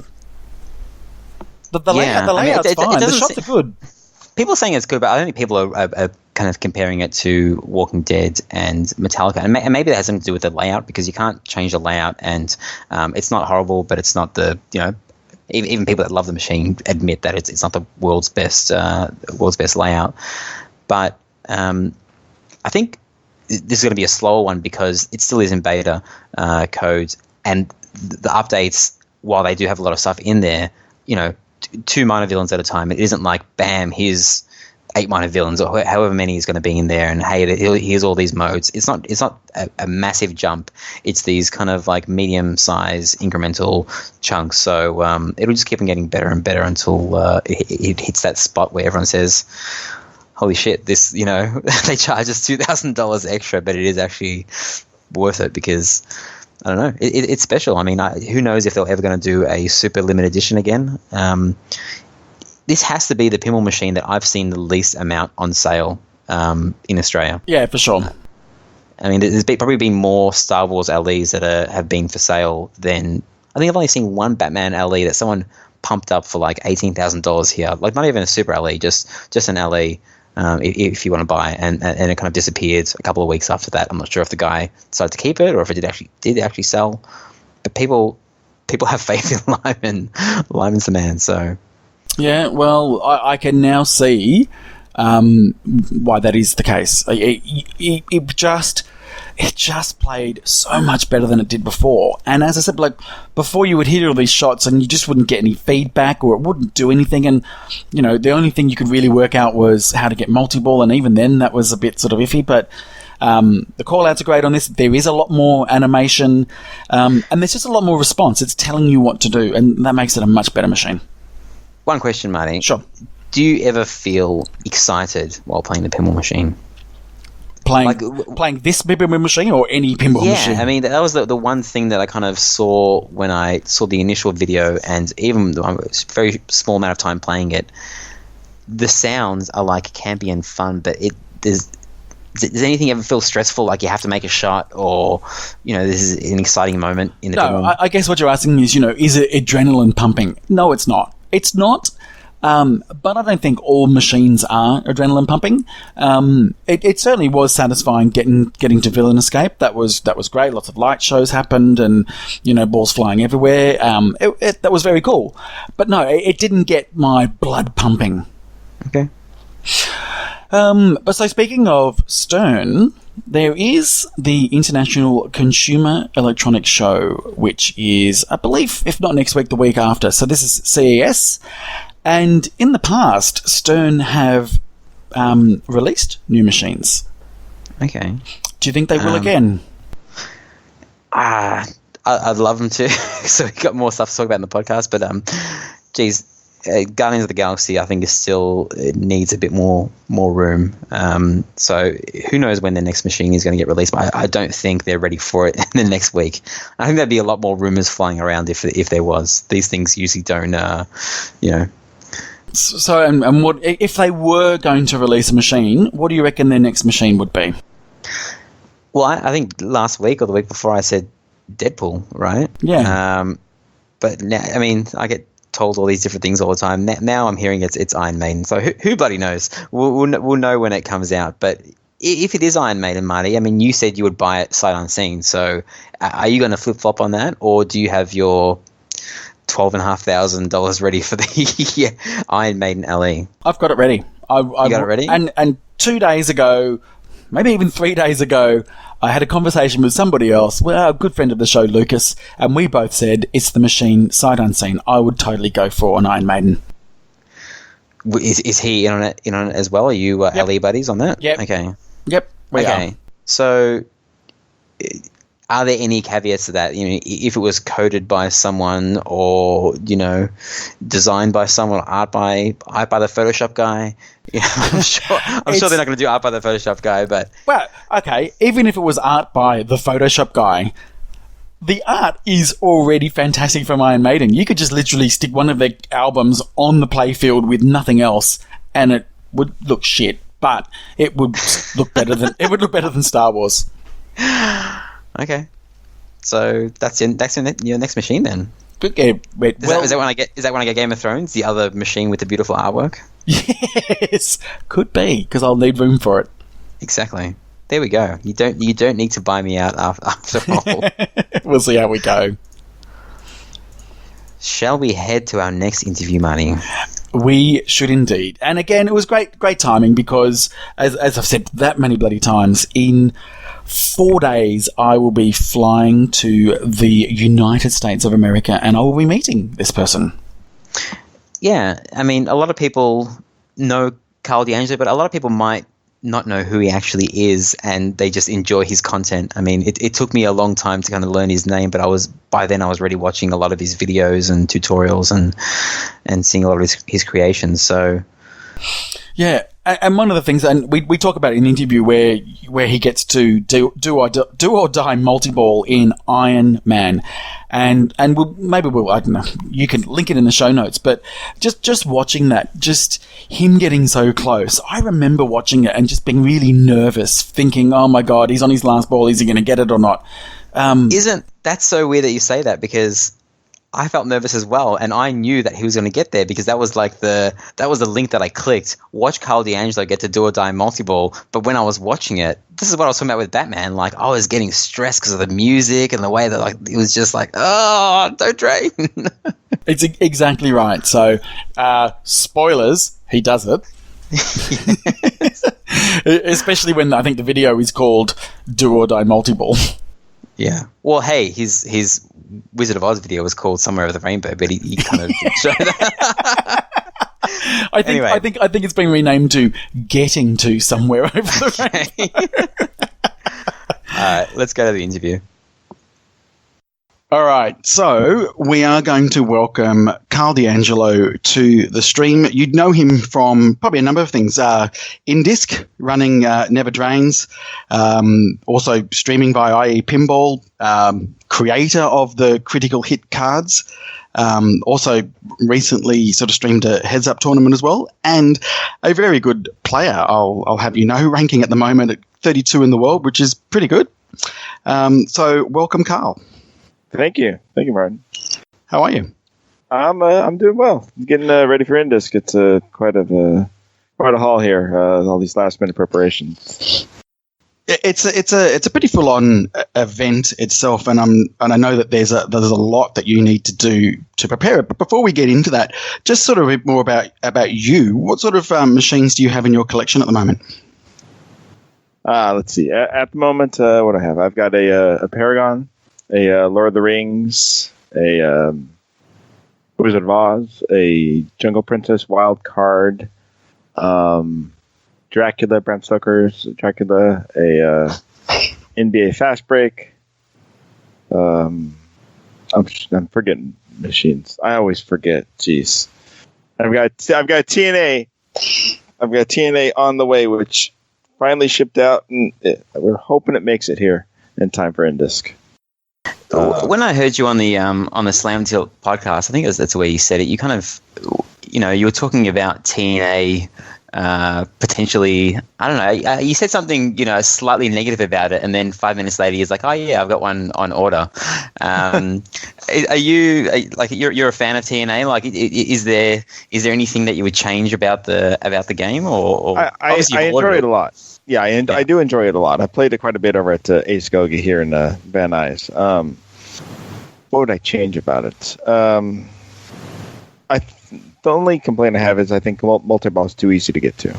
Okay. We'll see if I can evil up this game even more so than what it already is. But it's multi-ball is always there. It's just 4 shots to relight it basically, and then 3 to get it. So 7 shots away at any time. Okay. And that doesn't get progressively harder the second time. It's the same amount of shots each time, isn't it? Right. Well, when you start your ball, it's only 3 shots because it's your locks are lit, and then after you play it, you have to get into the scoop behind the drop targets to relight multiple. So that's at most 4 shots. Yeah, I guess. I mean, you could almost put like a bigger rubber next to it to make that a tighter shot, so it's harder to backhand. And you have to forehand it, so to speak. Is that an option? It's possible on one side. On the other side, you can't. I think there's a target there. Okay. Well, we'll see. I'll find out in a week. Yeah, these exciting times. Have you pre-ordered your cassette tape as well, the limited edition theater? I just saw that. That's pretty cool. I can't even remember last time I saw a cassette though. That's very cool. So you're on the west coast of the US, is that right? Right. So you're not going through all the snowstorms and stuff that people are going through on the East Coast. No, and it's been pretty nice out here. Mid 70s, low 80s. It's wow. been a nice winter. Nice mild winter, if you want to say that. Yeah, it's 105 degrees Fahrenheit here in Melbourne, which is pretty crazy. But yeah, talk to us more about Indisc. What is it? Because I've heard Marty talk about Indisc, and last week I think he said there's like close to 500 machines. Is that right? Yeah, at the Museum of Pinball, they have I believe 550 machines, or right around there. They'll all be set up for free play during the festival. So this year we're calling it the Indisc Festival. And in addition to that, so basically the museum has two halls. They have a pinball hall and they have an arcade hall. Pinball hall's staying as it is with all the games in there. We're taking over a third of the arcade hall for the tournament this year. So we've moved it into the other building. And we're bringing in our games for that. Most of the games are Jim Belcito's. What do we have? We have 14 in the main bank, 7 in classics, 4 in women's, and then a couple extra for the kind of side tournaments, like Project Pinball's coming out, Dance Bowler's coming out, and then a couple other things here and there. But it's big. It's just it's grown so much. We were expecting a huge turnout this year, bigger than ever. So we're hoping to please everyone. We're hoping the tournament runs well, that all the games run well, and everyone's happy, has a good time, and trying to up the game on the stream, the online stream again. See how that goes. And, So what machines have been confirmed for the A-Bank? Let me look on our website because I don't want to give anything away. Because Jim runs trivia. If you're not following on Facebook, he's been running trivia to guess. He'll put a clue out there.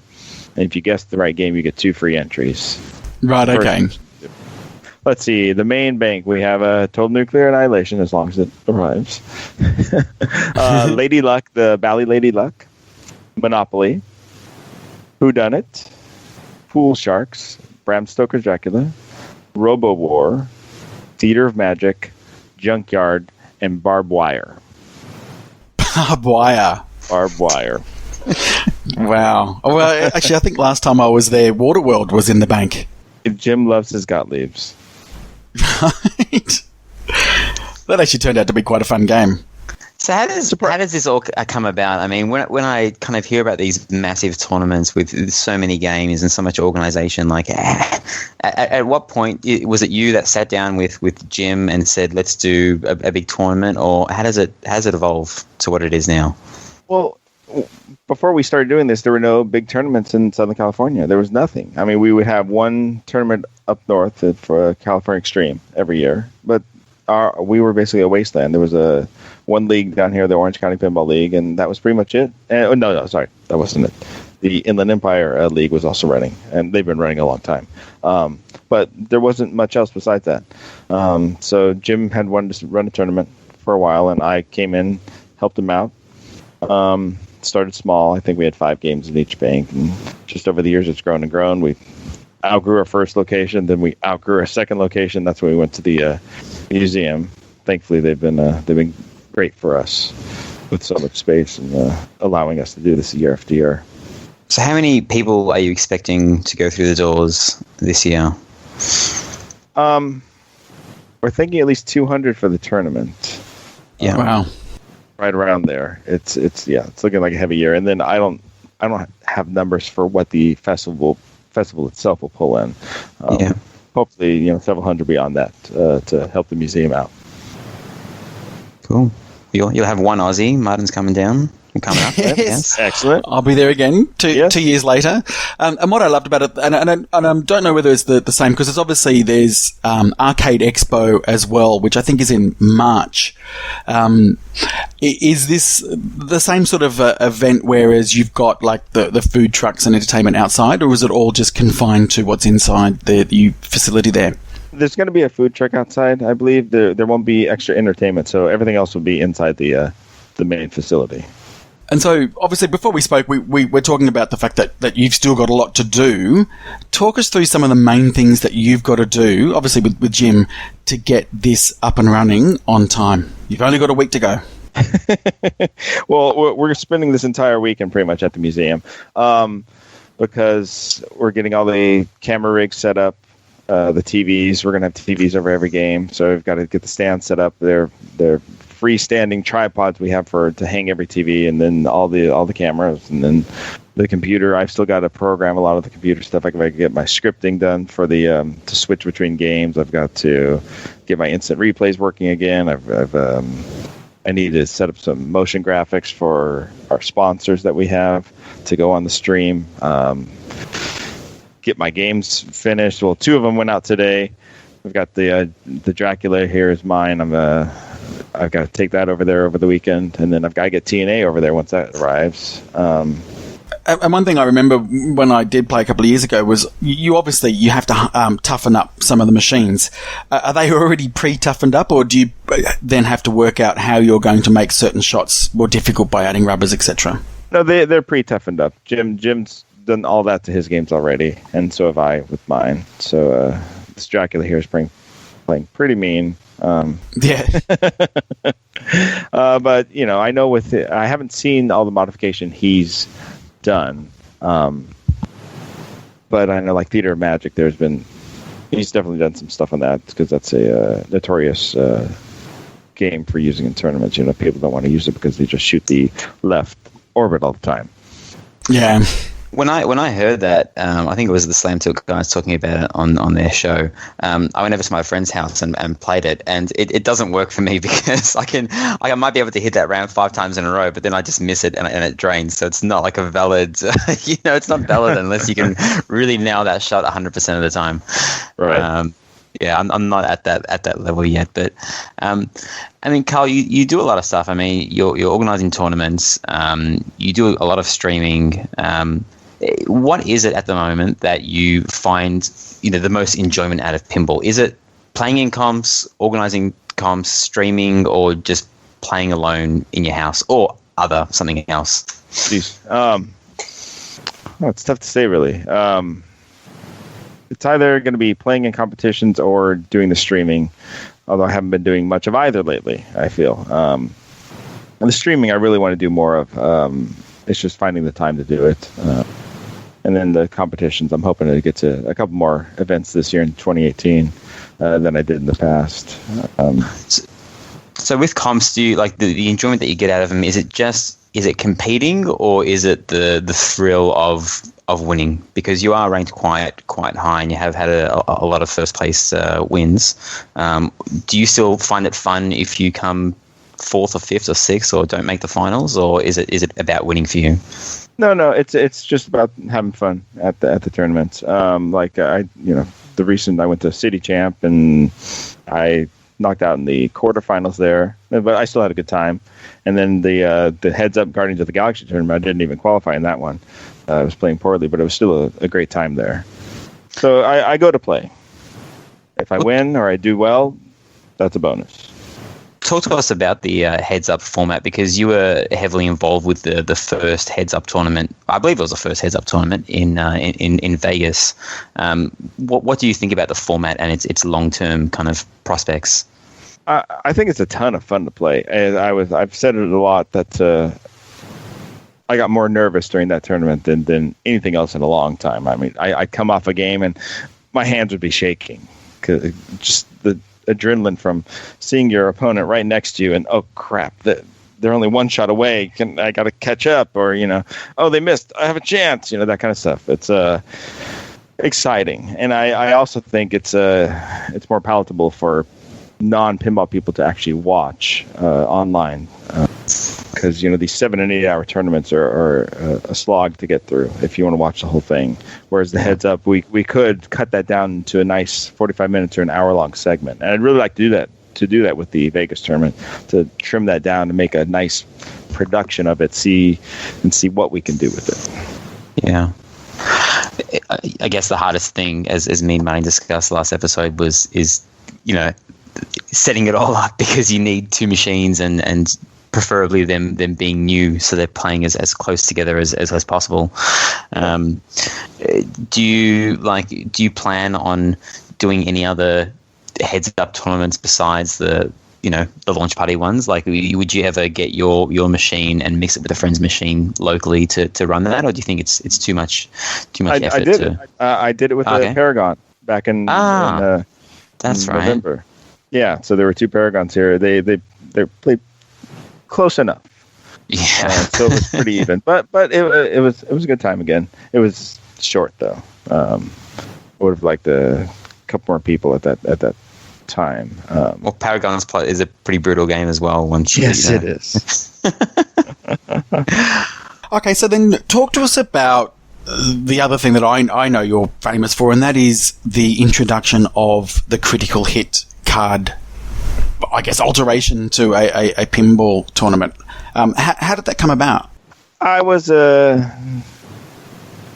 just trying to think of ways to bring more people into tournaments, trying to get more people interested, because I know a lot of people get discouraged when the high-ranked players keep going to events and winning the same events over and over. So I wanted to come up with a way that wasn't handicapping, and that would increase their chances, or increase anyone's chances. So it just popped in my head one day while I'm driving that I can make these modifications. I could give an extra ball, or I had some mean ones of ones that I'm not able to use for IFPA tournaments in my first deck. I think it was. I have to pull them up because I can't remember what they are.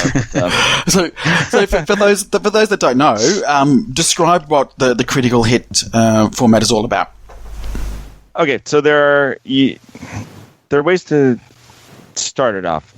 You can earn cards, or you give cards to players, and basically they get to play these cards during the tournament, and they modify the game.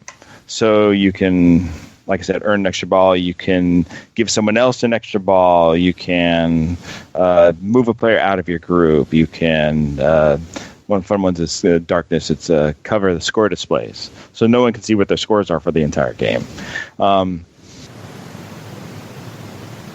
And there's 20 different cards in the decks. I just got a quick question. Yeah. Where do you buy these things? Because twice I've tried to Google where to buy these things, and it hasn't come up on Google, because critical hit is used. That word is used for so many different kind of card games and things like that. I can't. Where do you buy them? Yeah, I haven't advertised it very well. I'll be honest there. It's off of the Never Drains website, so neverdrains.com/critical hit. That's where my order page is, and I really need to make a link on the main page and just push the advertisement out a lot more for these. The first time I made these, I ordered 50 decks and I sold them in a day, and I couldn't believe it. Wow. I didn't imagine there was going to be that much interest in the format.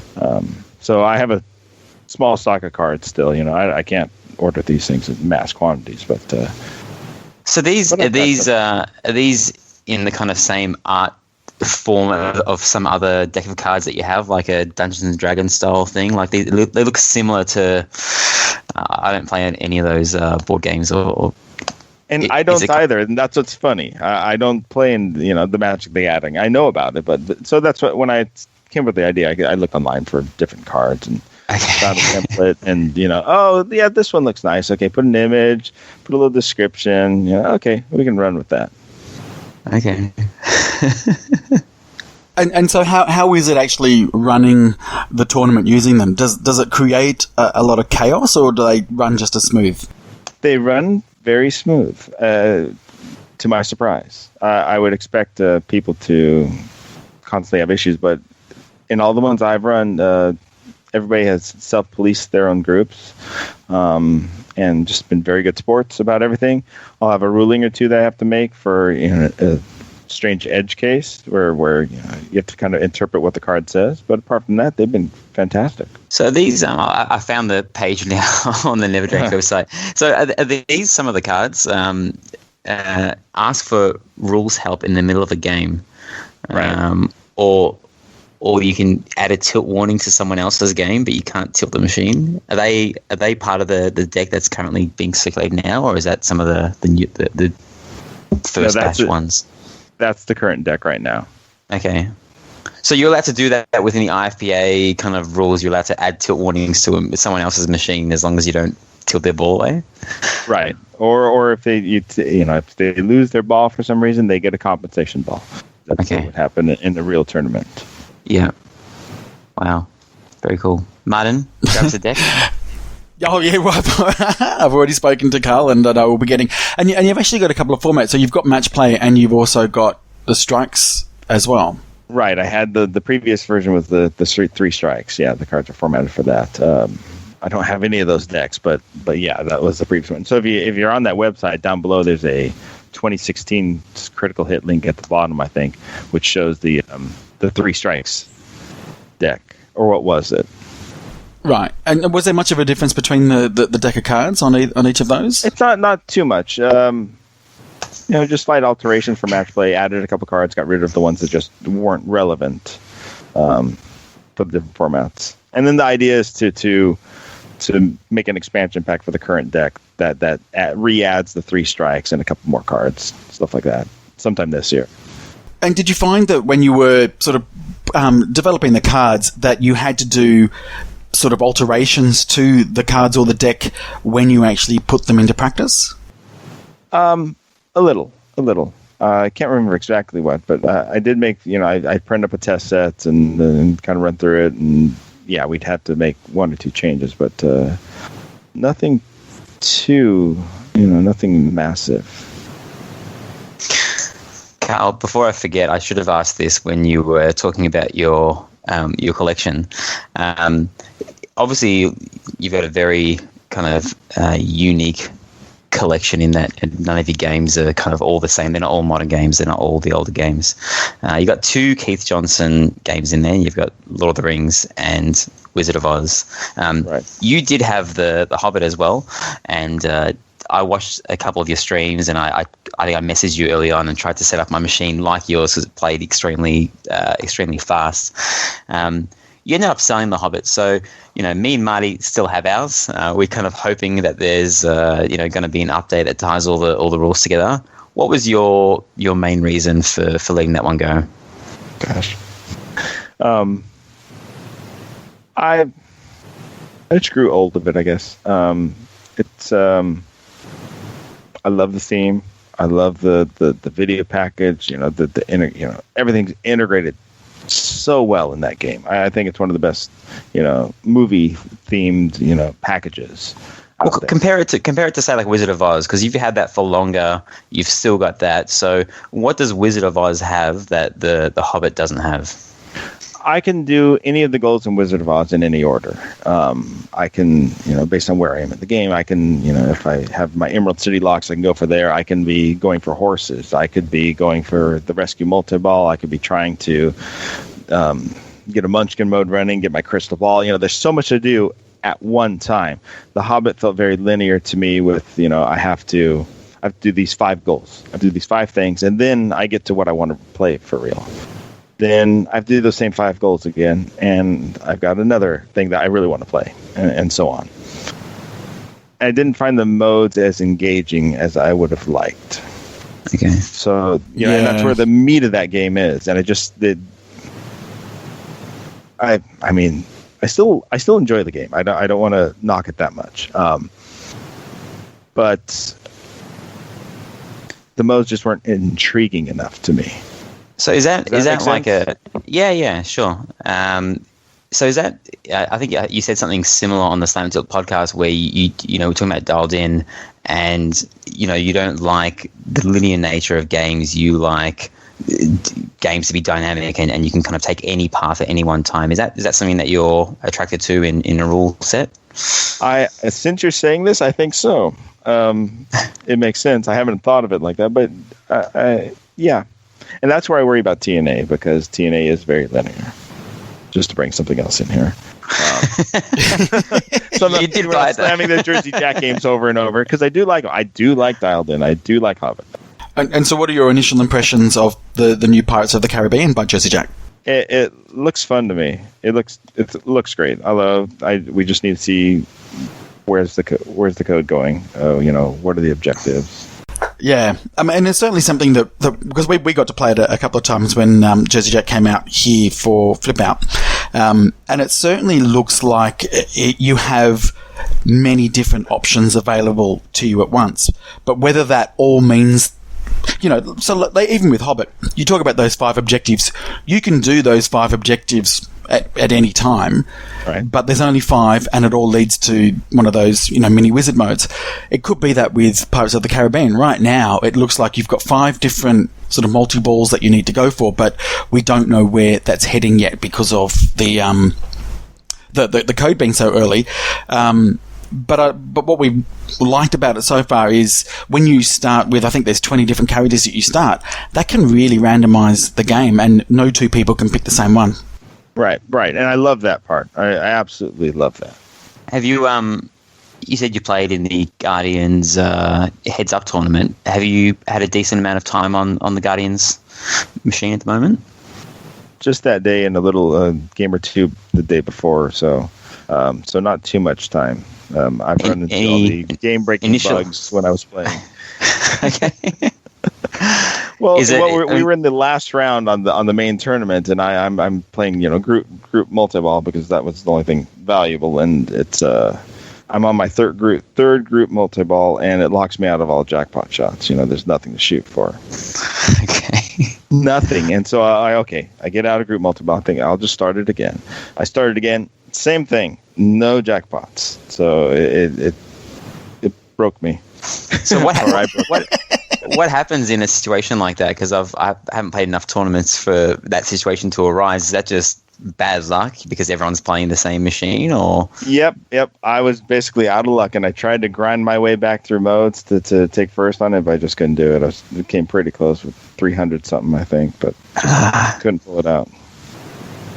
Damn. Oh well, beta code, I guess. Exactly. But as far as layout goes and how it feels, do you think it's got potential? It has potential.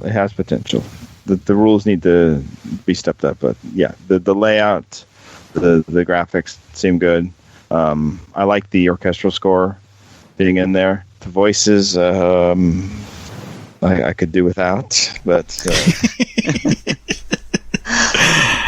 So you've got a couple of really good locations close to you. That one that you mentioned before, is it AC Gogi? How do you say it? Sorry. Yeah, Ace Gogi. Ace Gogi. So I've seen pictures and videos of this place. It's basically like a Korean barbecue restaurant with like just an insane amount of pins on the wall. Is that right? Yeah. He's got a bar in the back that he's got all these games in. And he's pulling in everything new that comes out, basically. And how far is that from you? From my house, it's a long way. From my work, it's not so far. So it's I have a league there on every other Thursday night that I get to go to. Okay, so I guess that kind of saves you from having to buy machines to test them out. So is this kind of like your testing ground? Like you went there and played TNA, and did you order it after that, or did you somehow? If you're getting it next week, I'm guessing you ordered before you played it, because that's pretty early on in the list. I ordered before I played it. I did. Okay.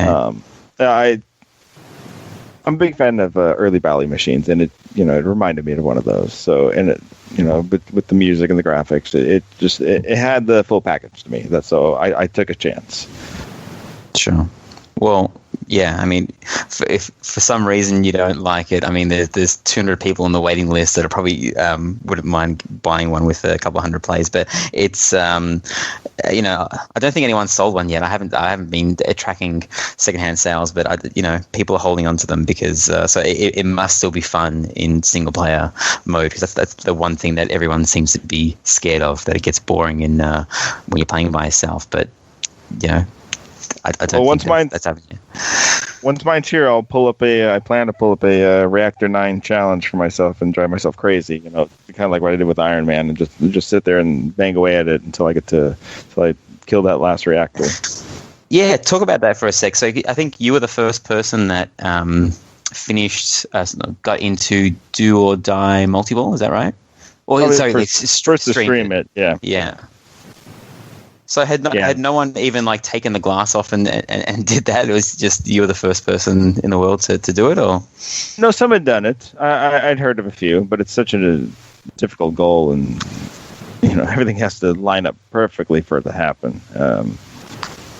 So, okay, to do or die hurry up, you have to do all on the same ball, but do or die multi-ball, you can do that across multiple balls, right? Right. You have to basically get the super jackpots for every item, or like the drones, you have to complete 4 sets of drones, which is insane. That's just insane. 4 sets of drones. It's crazy. And spell Iron Man 3 times. And then the super jackpots on the multi-balls, which aren't easy, to start with Whiplash and War Machine. Those two take some time with how brutal that game can be. Well, yeah, I'm sure you had your game set up pretty hard as well. I think you had extra balls on, but the outlanes weren't all closed up or anything like that, right? Right, the outlanes weren't closed up. It was on factory for the Vault Edition, which is the second position, I believe. So some people would say that's a little closed up. But with Iron Man, there's no guaranteed extra ball on there. How do you get an extra ball on Iron Man? It's a mystery award. It's a mystery award off of War Machine. Oh, wow. Okay. Now, in tournament mode, it's supposed to be every third mystery, I think. Jeez, I can't. Third or fourth. But sometimes it awards a special instead of an extra ball. Okay. We couldn't figure out why. So the games I thought I would get an extra ball, where I'm like, I need one more ball, and I think I can do it. It would give me a special, and I'd curse out the machine. So you don't have that machine anymore? Was that on loan, or did you just buy that, play the hell out of it, and sell it and move it on?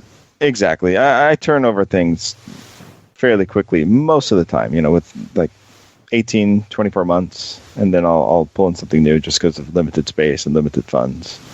Yeah. And you've got a son as well that plays, and I think you mentioned once that you feel a bit sorry for him because you have your machine set up incredibly hard, and you don't change that for him. So he's practicing on these machines that are set up in kind of tournament settings, so to speak. Yeah, it probably explains why he doesn't play as much these days. And so, 2018. So, there's a lot of rumors about machines that are going to come out. Is there anything in particular that you're looking forward to seeing or playing? I want to see Pirates. That's for sure. Mm-hmm. That's near the top of my list. I want to see Elwyn's game. Yes. Whatever that's going to be. Outside of that, let me think of what else. What are the other rumors? I'm blanking right now. Deadpool. Possibly Munsters. Beatles. Beatles, a new theme. Jeez, what else we got? Alice Cooper. Alice Cooper, that's right. I'm curious about Alice Cooper to see how the layout is on that. The pictures that Charlie's been posting make it look intriguing. How much does theme and presentation mean to you? Because you're a top tournament player, so obviously you're attracted to probably rules and layout more than theme. But so how much weighting does theme have for you? Like if there was a My Little Pony theme with like the best rule set ever and the best layout, would you buy that machine? I'd buy it. I mean, I bought Wizard of Oz. That was kind of the test for this back in the day. Really, a Wizard of Oz pinball machine? But yeah, it's one of my favorite games by far. So that's it's all about the gameplay, not about the theme. Okay, My Little Pony it is. It is. Is there a particular theme that you would love for them to make? Jeez. Something from your childhood. Cast your eyes back, Karl, to your childhood. Everyone says Harry Potter, right? Harry Potter, but yeah, Harry Potter's my number one theme. Loud and rules. That's all it is. That's all that matters to Karl. If you want Karl to play, make a good game. Give me a good game. Yeah, it can look like crap. If it plays well, it's great. You talked about pinball trivia before, about your friend posting that on Facebook. Are you ready for a new age legend cracks Ryan's awesome puzzle, Karl? Let's do it. Otherwise known as anal crap. Marty, are you going for go for the wall? Go for the wall will be my buzzer. Okay, Karl. What do you want to buzz in with? I'll take critical hit. Critical hit. Okay. All right, here we go. I haven't put much thought into these ones, so these ones are probably going to be not as good as the others. All right. In which pinball machine, are you asked to try some osso buco la buco? What? In which pinball machine does someone like this call out? They want you to try some osso buco a la buco. Oh, I have no idea. I'm going to say go for the wall and say, I don't know, diner. No? Carl? It's food. I'm completely blanking. Okay, it's Sopranos. Come on, Marty. Oh, really? Try some pineapple pie. Oh, gosh. That's terrible. It is terrible. I was actually going to do just like 10 Sopranos questions. All right. How many SIM cards do you need to collect to get into Showdown on Dialed In? Critical hit. Cal? DIAL. You can't do that. 8. Yeah. Yeah. That was cheating, but I'll give it to you, Carl. Go on. All right. Okay, this is another call out. You get 2 points if you get it in the first part of the call out. You get 1 point if I have to complete the entire thing. Ready? Get your hands off me. All 4 of them. Oh, go for the wall. Marty? That's Attack from Mars. Yes, you get 1 point because I just got in that last bit. Fair enough. All right. In which pin do you talk to Bobby about putting balls on the turbo? Critical hit. Go for the wall. Carl? Indianapolis 500. That's Yeah. right. In which pinball machine do you jump over things in their video mode, including a skeleton? Critical hit. Carl? Doctor Who? That's right. Yeah. Which pinball machine introduced the concept of MagnaSave? Go for the wall. Critical hit. Oh, Marty, you just got in there. Black Knight. That's right. Carl, score update. Carl 3, Martin 2. This might be your first chance to win, Marty. In which pinball machine do you pay respects to Sal Big Pussy Bompensioni? Go for the wall. Did anyone buzz in? I didn't hear anything. I did buzz in. Oh, mate, yes. The Sopranos. All right. Name the coder who is involved with every Stern that has had a Vault edition. Critical hit. Cal? Guess it Lonnie Ropp. No. Unless I'm wrong, Marty. So what are the vaults? You've got AC/DC and you've got Spider-Man. Yeah. And Iron Man. Steve Ritchie. Oh, no, Iron Man. Oh. Yeah. Come on, Marty. Dwight. Dwight? Who coded AC/DC? Well, I said Steve Ritchie. The coder. Coder. Oh. All right, no points Right, there. You guys fail. That was a horrible question. It was Lyman Sheets because he did do work on Iron Man, right? Like it was Lonnie, mainly Lonnie, but he also did work on it. Did he? Have there only been 3? Oh, yeah, I didn't know that either. Damn it. Have there only been 3 Vault editions, or has there been more than that? I feel like there's another one that I'm not thinking of. AC/DC, Iron Man Vault, Spider-Man Vault. Is that it? I think that's it. Yeah. So Lyman has been involved in all of them. So Yeah.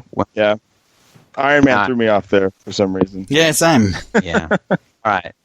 Okay, so it's 3-3. This is the last question. First, Okay. you don't need to buzz in for this one. Oh, This is not a call out one though. Okay. Okay. All right. Who was the first streamer to film Wizard of Oz somewhere over the rainbow wizard mode, but the machine froze? I watched this. I watched all of this till the very end, and I went, "What the hell?" I'll finish the You question can for the viewers. Which streamer was the first person to film Wizard of Oz as somewhere over the rainbow wizard mode, but the machine froze because of a half disconnected AV cable right when he got into the mode? It was our guest, Karl DeAngelo, i.e. Pinball. Karl, you are the winner. Oh, yeah. So ridiculous. I know.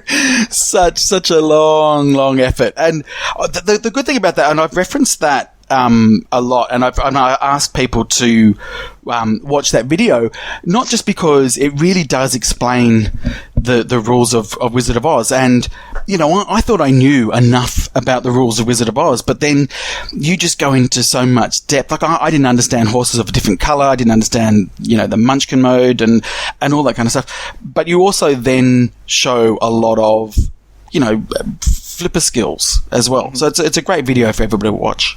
What actually Thanks, happened there, I Karl? got to do that again. What was it, sorry? You got to go and film it again. Oh, yeah, I got to do more, yeah. What so was it a disconnected AV cable, or was it like a half plugged in or something, or what happened? It just shimmied out somehow, the VGA cable, and with that OS, if you pull a video cable, it shuts down the whole OS. Okay. Yeah, go figure. Well, the other interesting thing that happened in response to that video is if Keith Johnson, the coder of that pinball machine, watched that, and you had a bit of a, we'll call it an exploit, but it's not really. It's just a strategy, I guess, that during wizard mode you would shoot the crystal ball, and the way you had your machine set up, you would put both balls cradled on the left flipper, you would backflip, and the ball would be in the perfect position to make that shot 4 times in a row. So the ball was kind of never in danger after the ball save went off. He saw that, and what did he do, Karl? He removed it. It's a no hold flippers now if you do it 3 times in a row. Yeah, if it registers that if you don't hit any switch besides the end of stroke switch on the left flipper and the spinner, and I guess the vertical up kicker as well, if you hit nothing but them without any other switches, I think it's twice in a row, so you can't even do it twice, your flippers will then go to no hold flippers for the end of the mode. Or have you tried that since then? Like just the end of the ball. The rest of the ball. Wow. Wow, that's a big penalty. Thanks, so Karl. mean. That's so yeah, you're welcome. Not that I was using that strategy before, but I almost feel sorry for you because not that Wizard of Oz is used much in tournaments, but that was probably a strategy that. Did you discuss that strategy with anyone else, or is that something that you kind of discovered yourself and just did that at in home? I just discovered it myself. It didn't, I didn't feel it was anything that needed to be discussed. He also took a exploit out of Summer Over the Rainbow after I told him about it. I foolishly told him after my 11 million point game. I told him, yeah, I just cradle up 2 balls on the left. I would shoot a ball into the castle, hit the R targets, and then backhand in the crystal ball, let the one drain, and shoot it back up into the castle up top. And he took that exploit out now, so I can't do that. So that's why Karl doesn't points a shot. Okay. That's why Karl doesn't stream anymore, I guess, is he doesn't want anyone to close down his exploits. The community has told him to stop giving all the exploits away. That's why he's going to stream old games from now on, just Paragon and stuff. No one's going to go back and recode those. All right, Karl. Well, thanks heaps for talking to us. It's been awesome for you to take time out of your day to have a chat with us. You've got a lot of stuff to plug because you're involved in so many things, but how can people learn more about in-disc, critical hits, and your streaming? Let's see. In-disc, you go to neverdrains.com. We've got our schedule there and the dates and the times and anything you need for that tournament. For critical hits, it's neverdrains.com/critical hit. And you can buy the decks there. And Martin, I would love if you want to take some extra decks with you.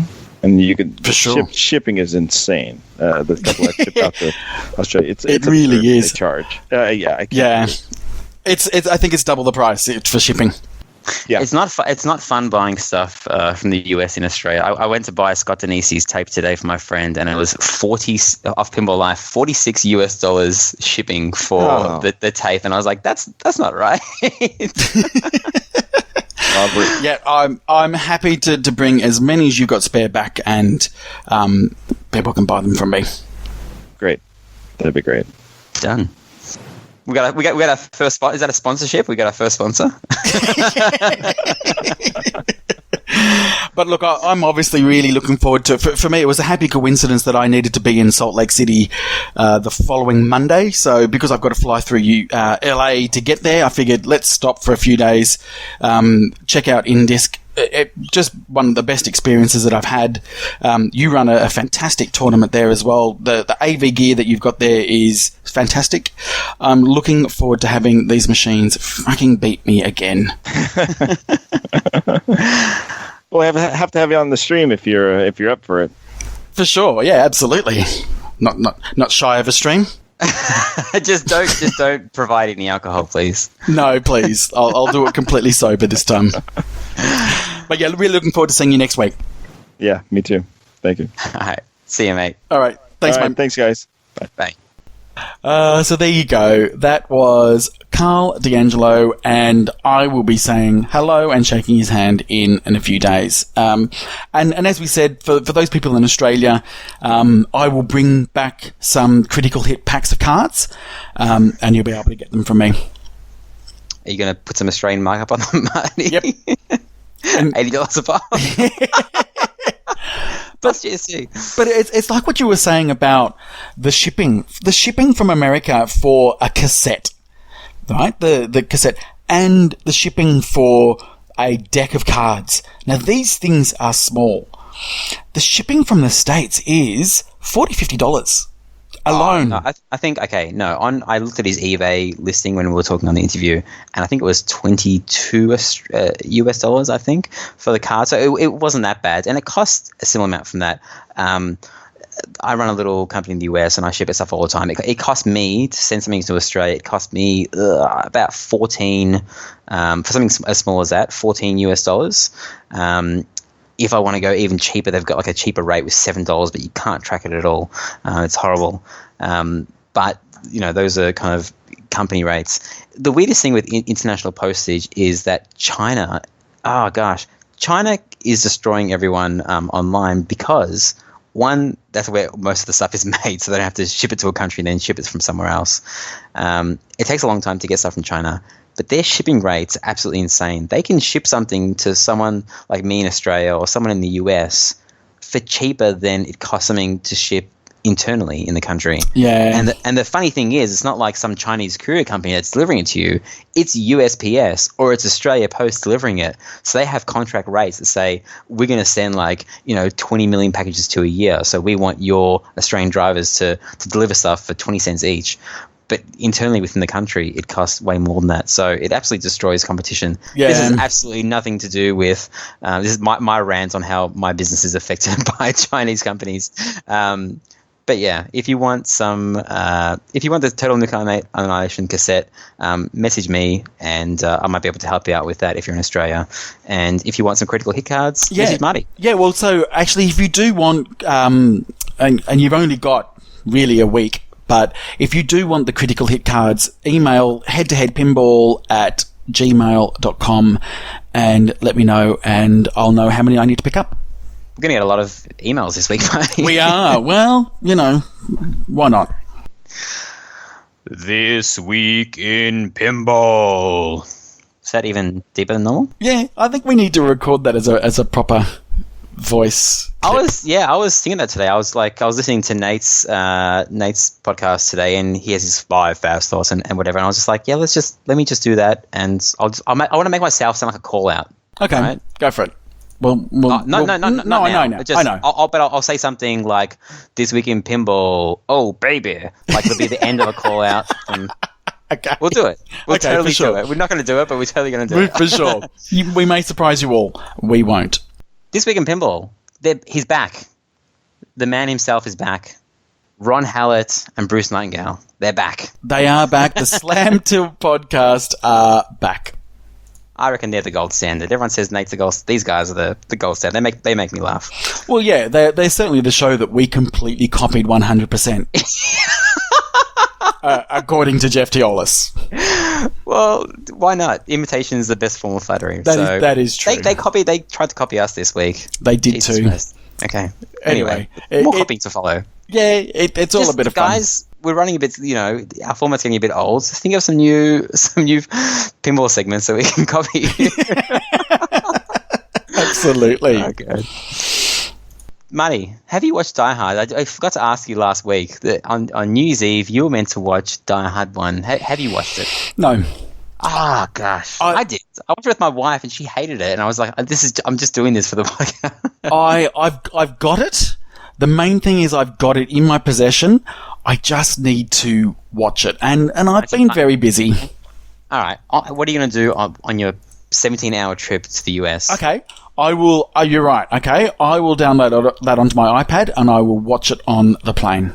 Are you allowed to watch terrorist-related stuff on I don't know. Because I know that they don't show like they censor stuff out on airplanes if you're watching through their system, and I know there's no like plane crashes. Like you never see snakes on a plane. And, what other under siege? Is there an under siege on an airplane? I think that's pretty much a boat. Well, no. Is it like a submarine or something? Yeah, but there's a couple of under siege. I know there's one Steven Seagal movie on an airplane. Talk to me about your Week in Pinball. I'm going to pretend to listen. I'm really just going to search for Steven Seagal on a plane.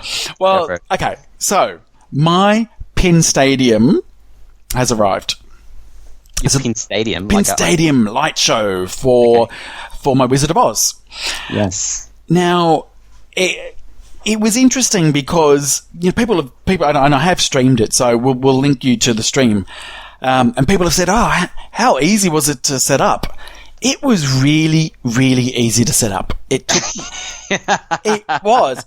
In fact, because you came over because I said, you know me, I don't like to open up my machines, let alone touch anything in there. So I said, let come over. It would have taken... I came over because I was giving you 2 pinball machines back. Let's be honest. As well. So it would have taken 15 minutes to set up. Yes. It then took a little bit longer to get working, and I maintain I don't believe it's a problem with the Pin Stadium because we did get it to work. But over the years, you and I, we've got an early Emerald City limited edition Wizard of Oz, and the connector or the pins that you need to connect the Pin Stadium to weren't working, and we sort of believe that over time these pins have changed, and I've just got to get back in there and change them. Yeah, these it makes a lot more sense, the whole Pin Stadium system, once you kind of get it in person, regardless of how many videos you watch, because you usually don't see people install them, you just see them installed. But basically just hooking it up to the GI and the flasher circuitry, and if you were doing that on a Williams machine, you would just kind of clip it onto the legs. But because Wizard of Oz has the RGB LEDs, you have connector boards with like 3 plugs going into, and yeah, we couldn't get it to play nice. You managed to semi get it working, right? But this is what I got to say, right? And I work in customer service, so I do this seminar where I talk about the trends of customer service in the world. One of the things the points that I make is that it's not the fault that you get judged by; it's how you resolve the fault. And you can actually turn a bad experience into a great experience. And I will say I've had a great experience. And I'll tell you why. Because we obviously couldn't get it working. But before that, I'd actually sent a note to Scott from Pin Stadium saying, "Hey, mate, going to install it. Have you got any tips?" And I got all these pictures and all this step-by-step guide. So then when that didn't work, I sent him an email.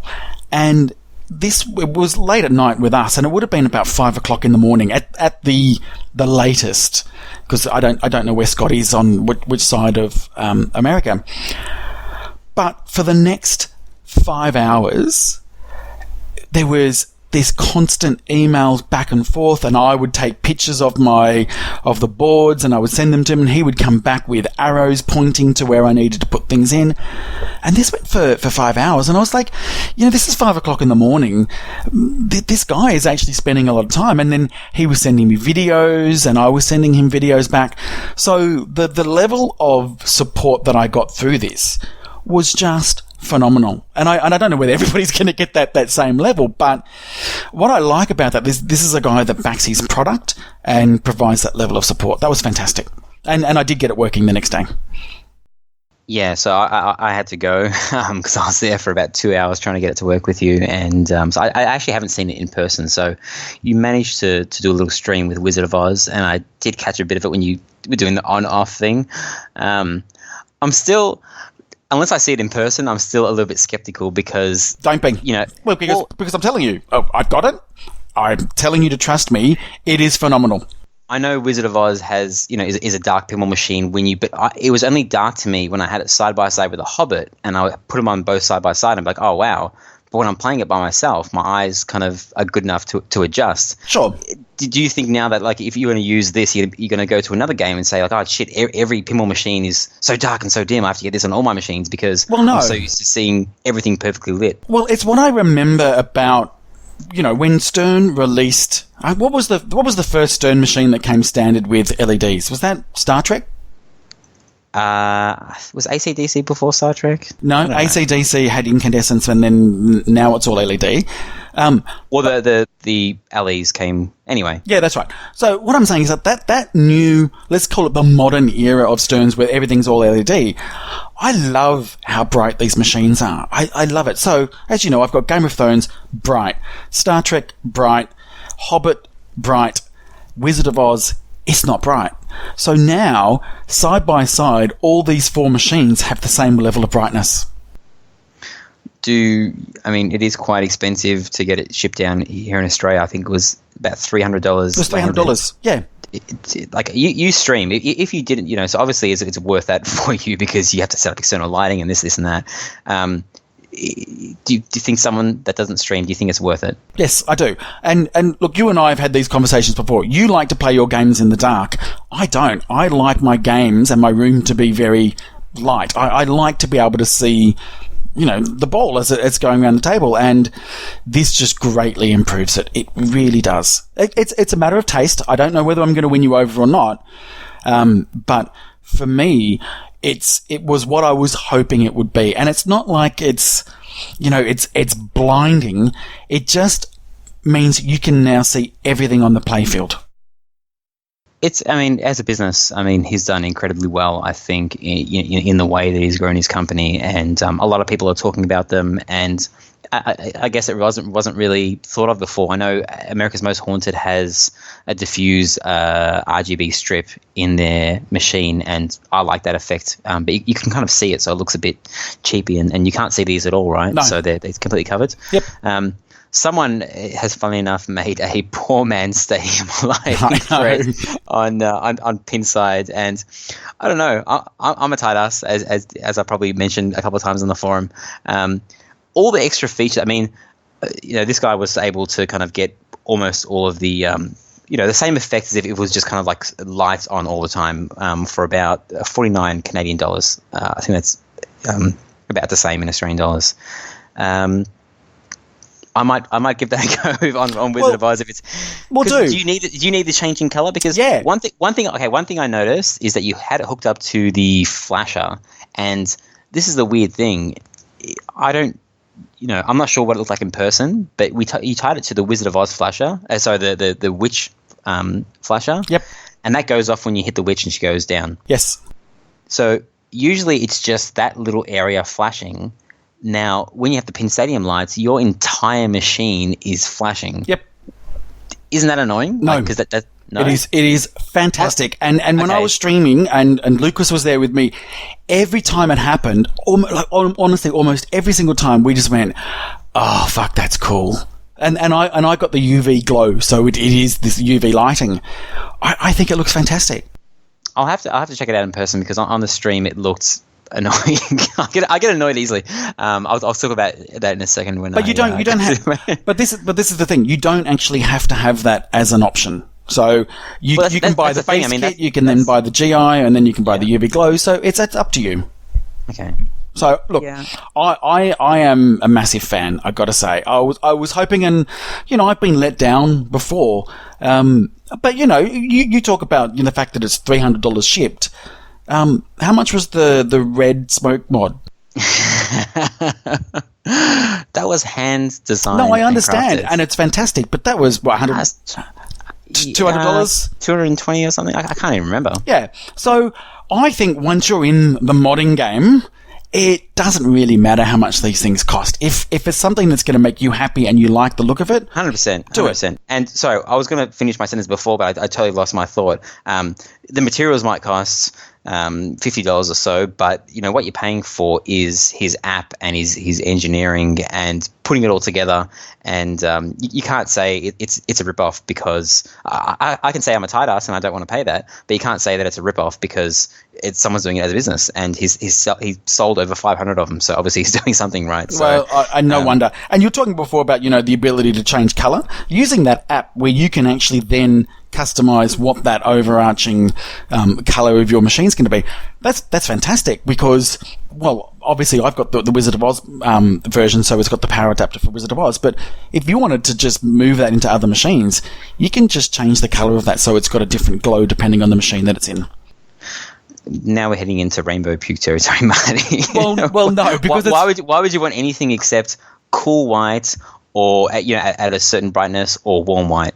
That's the only two. Like, why would you want to make everything all blue? Well, I mean, I know there's a lot of people that do it, but because I made it slightly green on Wizard of Oz, and it looked amazing all the time. Yep, like, it's slightly green all the time. Yeah, and that looks better than like a natural white or a I'll have to check it out in person. I mean, we can talk about it all day, but it's something light. It's something you have to see in person. Yeah, over correct. The stream, yeah, okay. As I said, you may look at it and go, I hate it, but I absolutely love it. I'm absolutely sold on it. So There you go. Speaking of bright lights, one second, sorry. Executive Decision. That was the Steven Seagal movie on a plane. Well, there you go. Okay, cool. Well, so speaking of bright lights, I got to play again Attack from Mars, the remake. I streamed that only last night for 3 hours. Thank you to James and Jackie for having me over and playing their 3-week-old Attack from Mars remake. Thanks for the invite. You're welcome.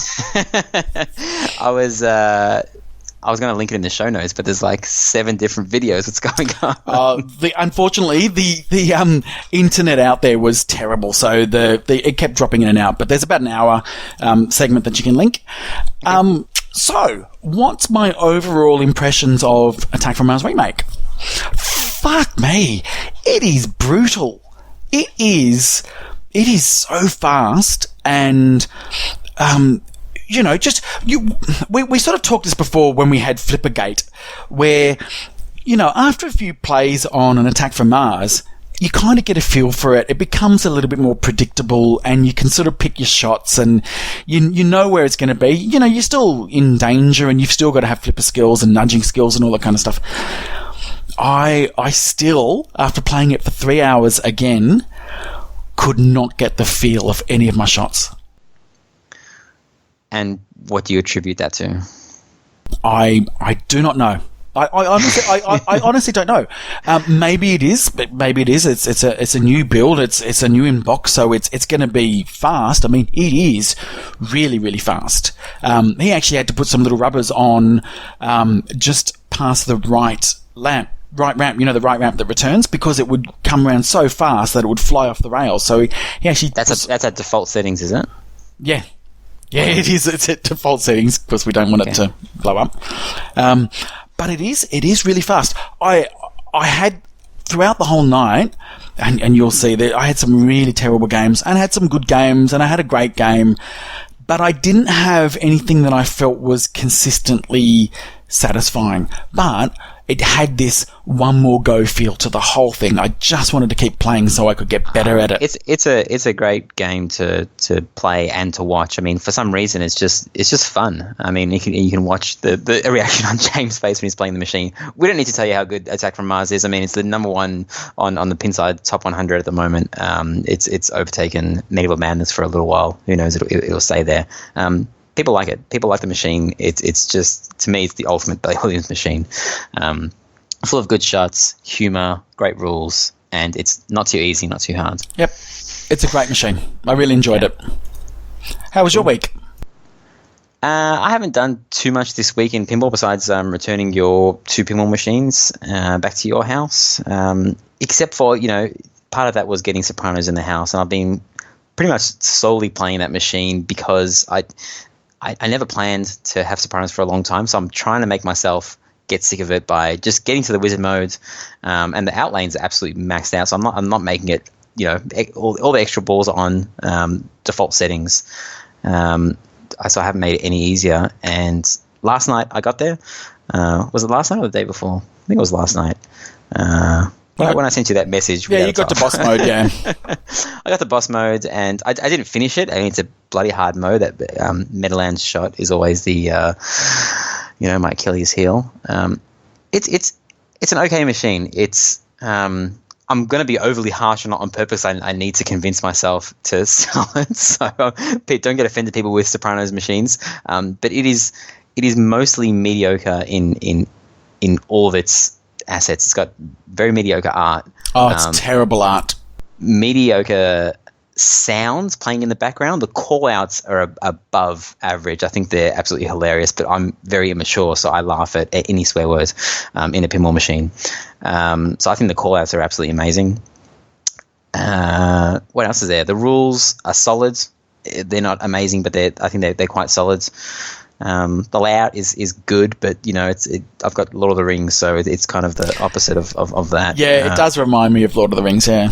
People always said that, and even when I played at your house, I didn't feel it. But then as soon as I got into my own house, I was like, okay, yes, this is kind of like a reversed Lord of the Rings. It's weird because like the Meadowlands shot is so satisfying to hit because the way it kind of like loops around and it comes back really low as well. Yep. But there's no sound. Like there's no fanfare. There's no the fanfare after every third shot when you get like the shovel and the handbag and all that kind of stuff. I like that. Ooh, ooh, ooh, that sound, right? But like all the other shots, and I know I nitpick at stuff that Dwight Sullivan does, but there's certain. I don't know. I always think that a multi-ball music, because it's multi-ball, should take preference over every other. Like a hurry up should never take over the sound of a multi-ball. Okay, flash the lights, do whatever the fuck you want, but never stop multiple music to say go, hurry up, hit the shot. I don't know. It's a bit of a weird one. As I said, I'm being overly harsh on purpose. It is better than probably some of the games in my collection. It's probably better than Demo Man and other games that I have, but I enjoy playing them more. And there was one night where I messaged you and I was so upset. You just told me it was a piece of shit. Yeah, I just went crazy because I was playing this machine only, and if you play Sopranos for too long in a dark environment with LEDs, I was just getting headaches because there are too many modes that kind of constantly flash lights in your face. People are bored of me talking about flashing lights in my face. So let me just ask you this question, Marty. In pinball machines, there are 3 types of lights. There are inserts. Yes. There are GI, general illumination. Yes. There are flashes. Now, yes. Tell me, Marty, what is the purpose of an insert light? That is to give you direction on a particular objective. Correct. What is the purpose of the GI? Well, it's to make it look pretty, to highlight certain areas, to illuminate parts of the playfield so you know where the ball is. So you can see the ball. Yep. Yeah. And what's the purpose of a flasher? To tell you that something exciting has just happened. Okay. Now, explain to me why in Soprano there's about 4 different modes where the GI, the flashes, and the inserts are all flashing at every switch hit or every jackpot. Aren't the flashes enough? Like, the flashes are there for flashing. Why do you have to flash the other 2? Look, you know what? I played this game a lot. I absolutely agree with you. It is over the top with its flashing. It's just, I don't know. I have to go. It's on my mind at the moment. I don't know how it compares, but I think like Star Wars, he's finally kind of dialed that back. I don't think there's insane amount of kind of like everything flashing at once. I know Game of Thrones does that when you get a jackpot, but that's just one jackpot. I mean, there's a switch hit mode that happens when you get the super jackpot, or so you get the first you get the double super in the Stugat's boat, right? Yep. All the lights go off, and then it starts flashing you. And the weird thing is, it releases the ball in the middle of that. It doesn't wait till the fanfare is finished. It releases it in the middle, so you have to survive the onslaught of lights. And then the exact same thing happens when you hit the super jackpot, and she has the orgasm. And yeah, it is a slightly above average pin, which some people would probably absolutely enjoy and probably have it forever because It is a decent pin, but I think it's time for me to move it on. I think I've had enough of it already after a week. But I've done what I need to do. I think it's a fairly either it's underrated or it's a bit of a sleeper machine in that you can pick them up for a reasonable price and it's a decent stud. But if it's in and the one that you've got is in fantastic condition. I think Yeah, and I tweaked it a little bit. The funny thing was I couldn't get to boss mode because there are certain shots on there, like if you fail the party at the Bing shot or the Meadowlands shot, the way the machine is set up will just go straight down the middle. So I adjusted the lane guides because the little blue nub was kind of like yeah. So I just cracked it, and as soon as I adjusted it, that's when I got into boss mode. So I guess I did cheat in that way, but I just made the machine play better. Yeah, fair enough. Anyway, I think I'm going to give it back to the person that I bought it off because he wanted dips on it. There you go. Sopranos will go. Awesome. That was my week. Fantastic. And are we going to go to the mailbag? Let's. What have you got for me? Absolutely fucking nothing. Let me open up the email.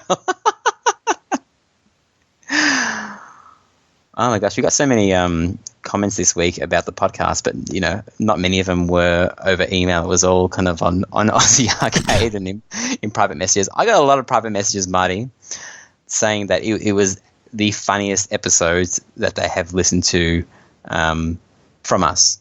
Yes, and it was absolutely nothing to do with me. It was all you, Marty. I also got a lot of direct messages commenting on how much people enjoy the episode. So I'm glad I could do that for you.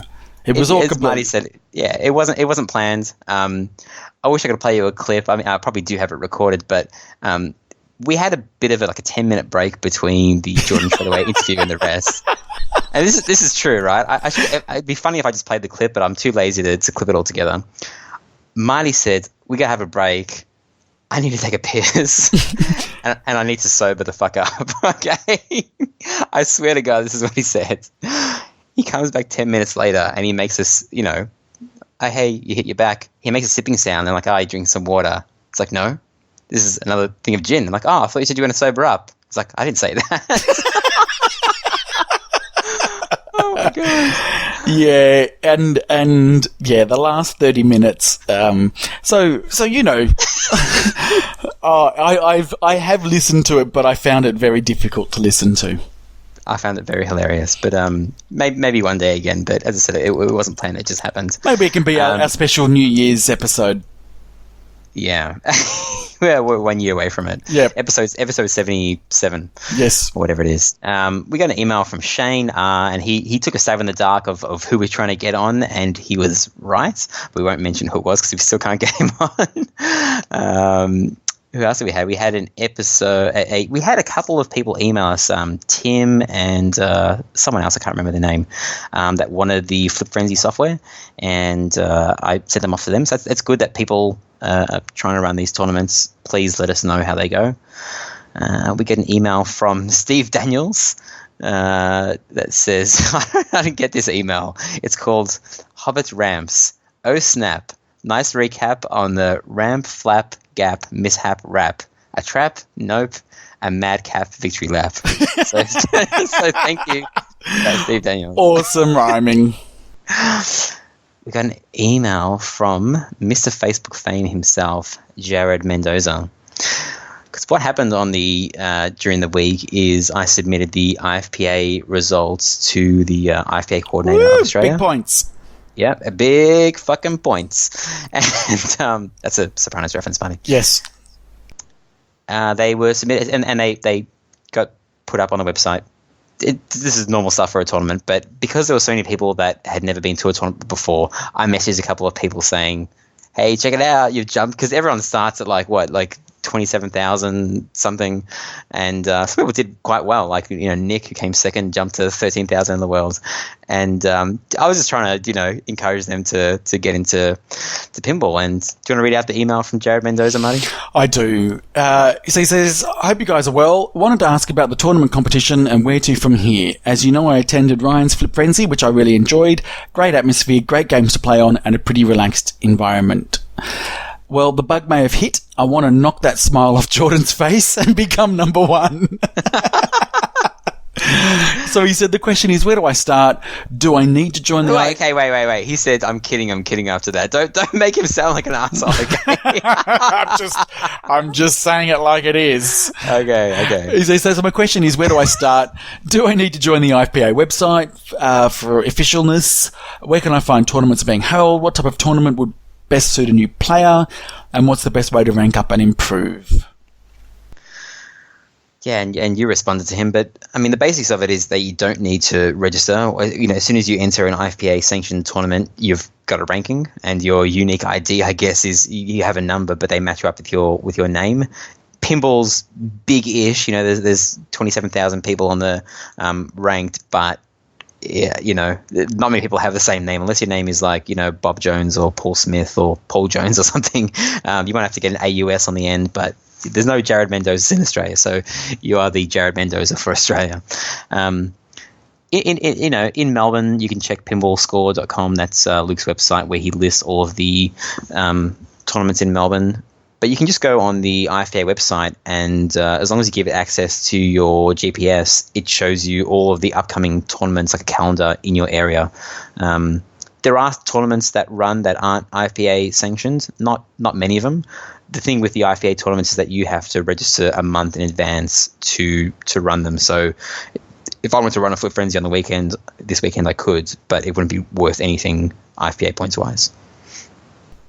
And the other thing, what sort of format suits a new player? Well, it sort of really depends, and the monthly tournaments in most cities are very social, so you really can't go wrong. Just go in and into any tournament, say hi to people. You'll start talking pinball, and the hours will just whittle away. Yeah, it's a personal taste. I'm sure people have different preferences on the tournament structure they like. But if you're into ranking up, then there's something called TGP, which is basically how much percentage the tournament is worth based on a bunch of things. And someone explained it to me this week, Anthony from South Australia, because my Flip Frenzy tournament was only worth 76%, but all the other ones were worth more. And he explained it to me. But I haven't properly digested the information, so I'll have to read it again. But generally, match play ones are worth 100% if done correctly. And the more people at a tournament, the more it's worth. You join the tournament, Jared, means absolutely nothing, and points wise, until you've played at least 5 games. I think that was to stop people from kind of counting people in at the bar and stuff. Just random people to boost up the TGP of the whoppers of the event, right? Yeah, and they would do that. And so just so you know, when I won the Heads Up tournament, don't mind. And I came first, how many points did I get? Was it 1 or something? 1.26. 1.26. So we said before that they were worth fuck all. Really fuck all. Yeah. But I think you got 5 or so for the... Yeah, I don't know. It takes a long time, I think, to rank up, because there's a lot of people that play one tournament and then don't play. That's why Nick jumped, 14,000 positions. I guess once you get to probably the top 1,000, I'm guessing, I'm still not there yet. That's when you really have to grind out a lot of big wins to progress, right? Because there's a lot of people that play a lot of tournaments, right? Yeah, but it does take your your best 20 results to form your ranking. Yeah, and I think I've only played in 12 tournaments, so I don't really have a valid ranking, so to speak, until I've played. Well, it's valid, but not full.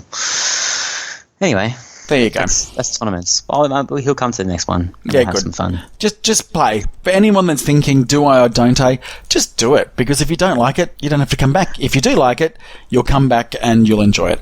Yeah, if you're competitive, you can get into the whole, TGP thing and checking your score and whoppers and all that kind of stuff. But if you just like competing and beating people and or having fun and drinking beer and talking to people, you can do that too. Like, your ranking doesn't mean anything unless you want it to mean something to you. So there we go. All right, are we done for this week? I think so. Sounds like you want to go and relax, Marty. I've had a big day. It's my first day back at work, and all my sleeping patterns are completely out, so I've got to reacclimatise to work hours. Okay. And I said I've got 4 days of solid work until I'm then on a plane. Yeah. Are we going to do an episode for sure? Are you sure you're not going to be like too... Well, if we do, it'll be midnight on a Sunday night in the US when I do it. midnight for me, or For me, on Sunday night. So it'll be Monday some stage for you. So we'll see how we go. okay? Good stuff. All right. Do you want me to give you some Bunny M on the way out? Yeah. Me and Marty have been singing She's Bunny M crazy. while we're trying to get the. She's crazy for her daddy. Is that what he says? Yeah. Or Rara Rasputin? No, I'm that's gonna sing something else. Okay. To Granny say, listen to your heart, be who you are on the inside. I need 3 words to tear your argument apart. Your granny lied. I'd rather be shiny. You have no idea what that's from. do you? No, what is that? You haven't seen Moana. Shiny. You know what? Listening to it all week. I started watching Moana with my children, and I had to walk out after about half an hour. It was just, Why? oh, it's not It's great. amazing. It's terrible. Your kids are too old then. They love it. They I love hate it? it. Yeah, they love it. I hated it. So you didn't get to the bit where, Jermaine Clement from... Yes, yes, you know who he is. I do. Yeah, he's like this bad crab who's obsessed with his looks, and he just puts everything on him that's shiny. He's like a gold crab, and if you listen to the lyrics of the song, it's just like the perfect song of a narcissistic crab. I'm gonna link it to you. You can listen to it while you edit the podcast. I will do that. All right. Thanks, everybody. Till we speak to you next time, have a good time. Here's another 25 episodes. See you guys. Okay, bye.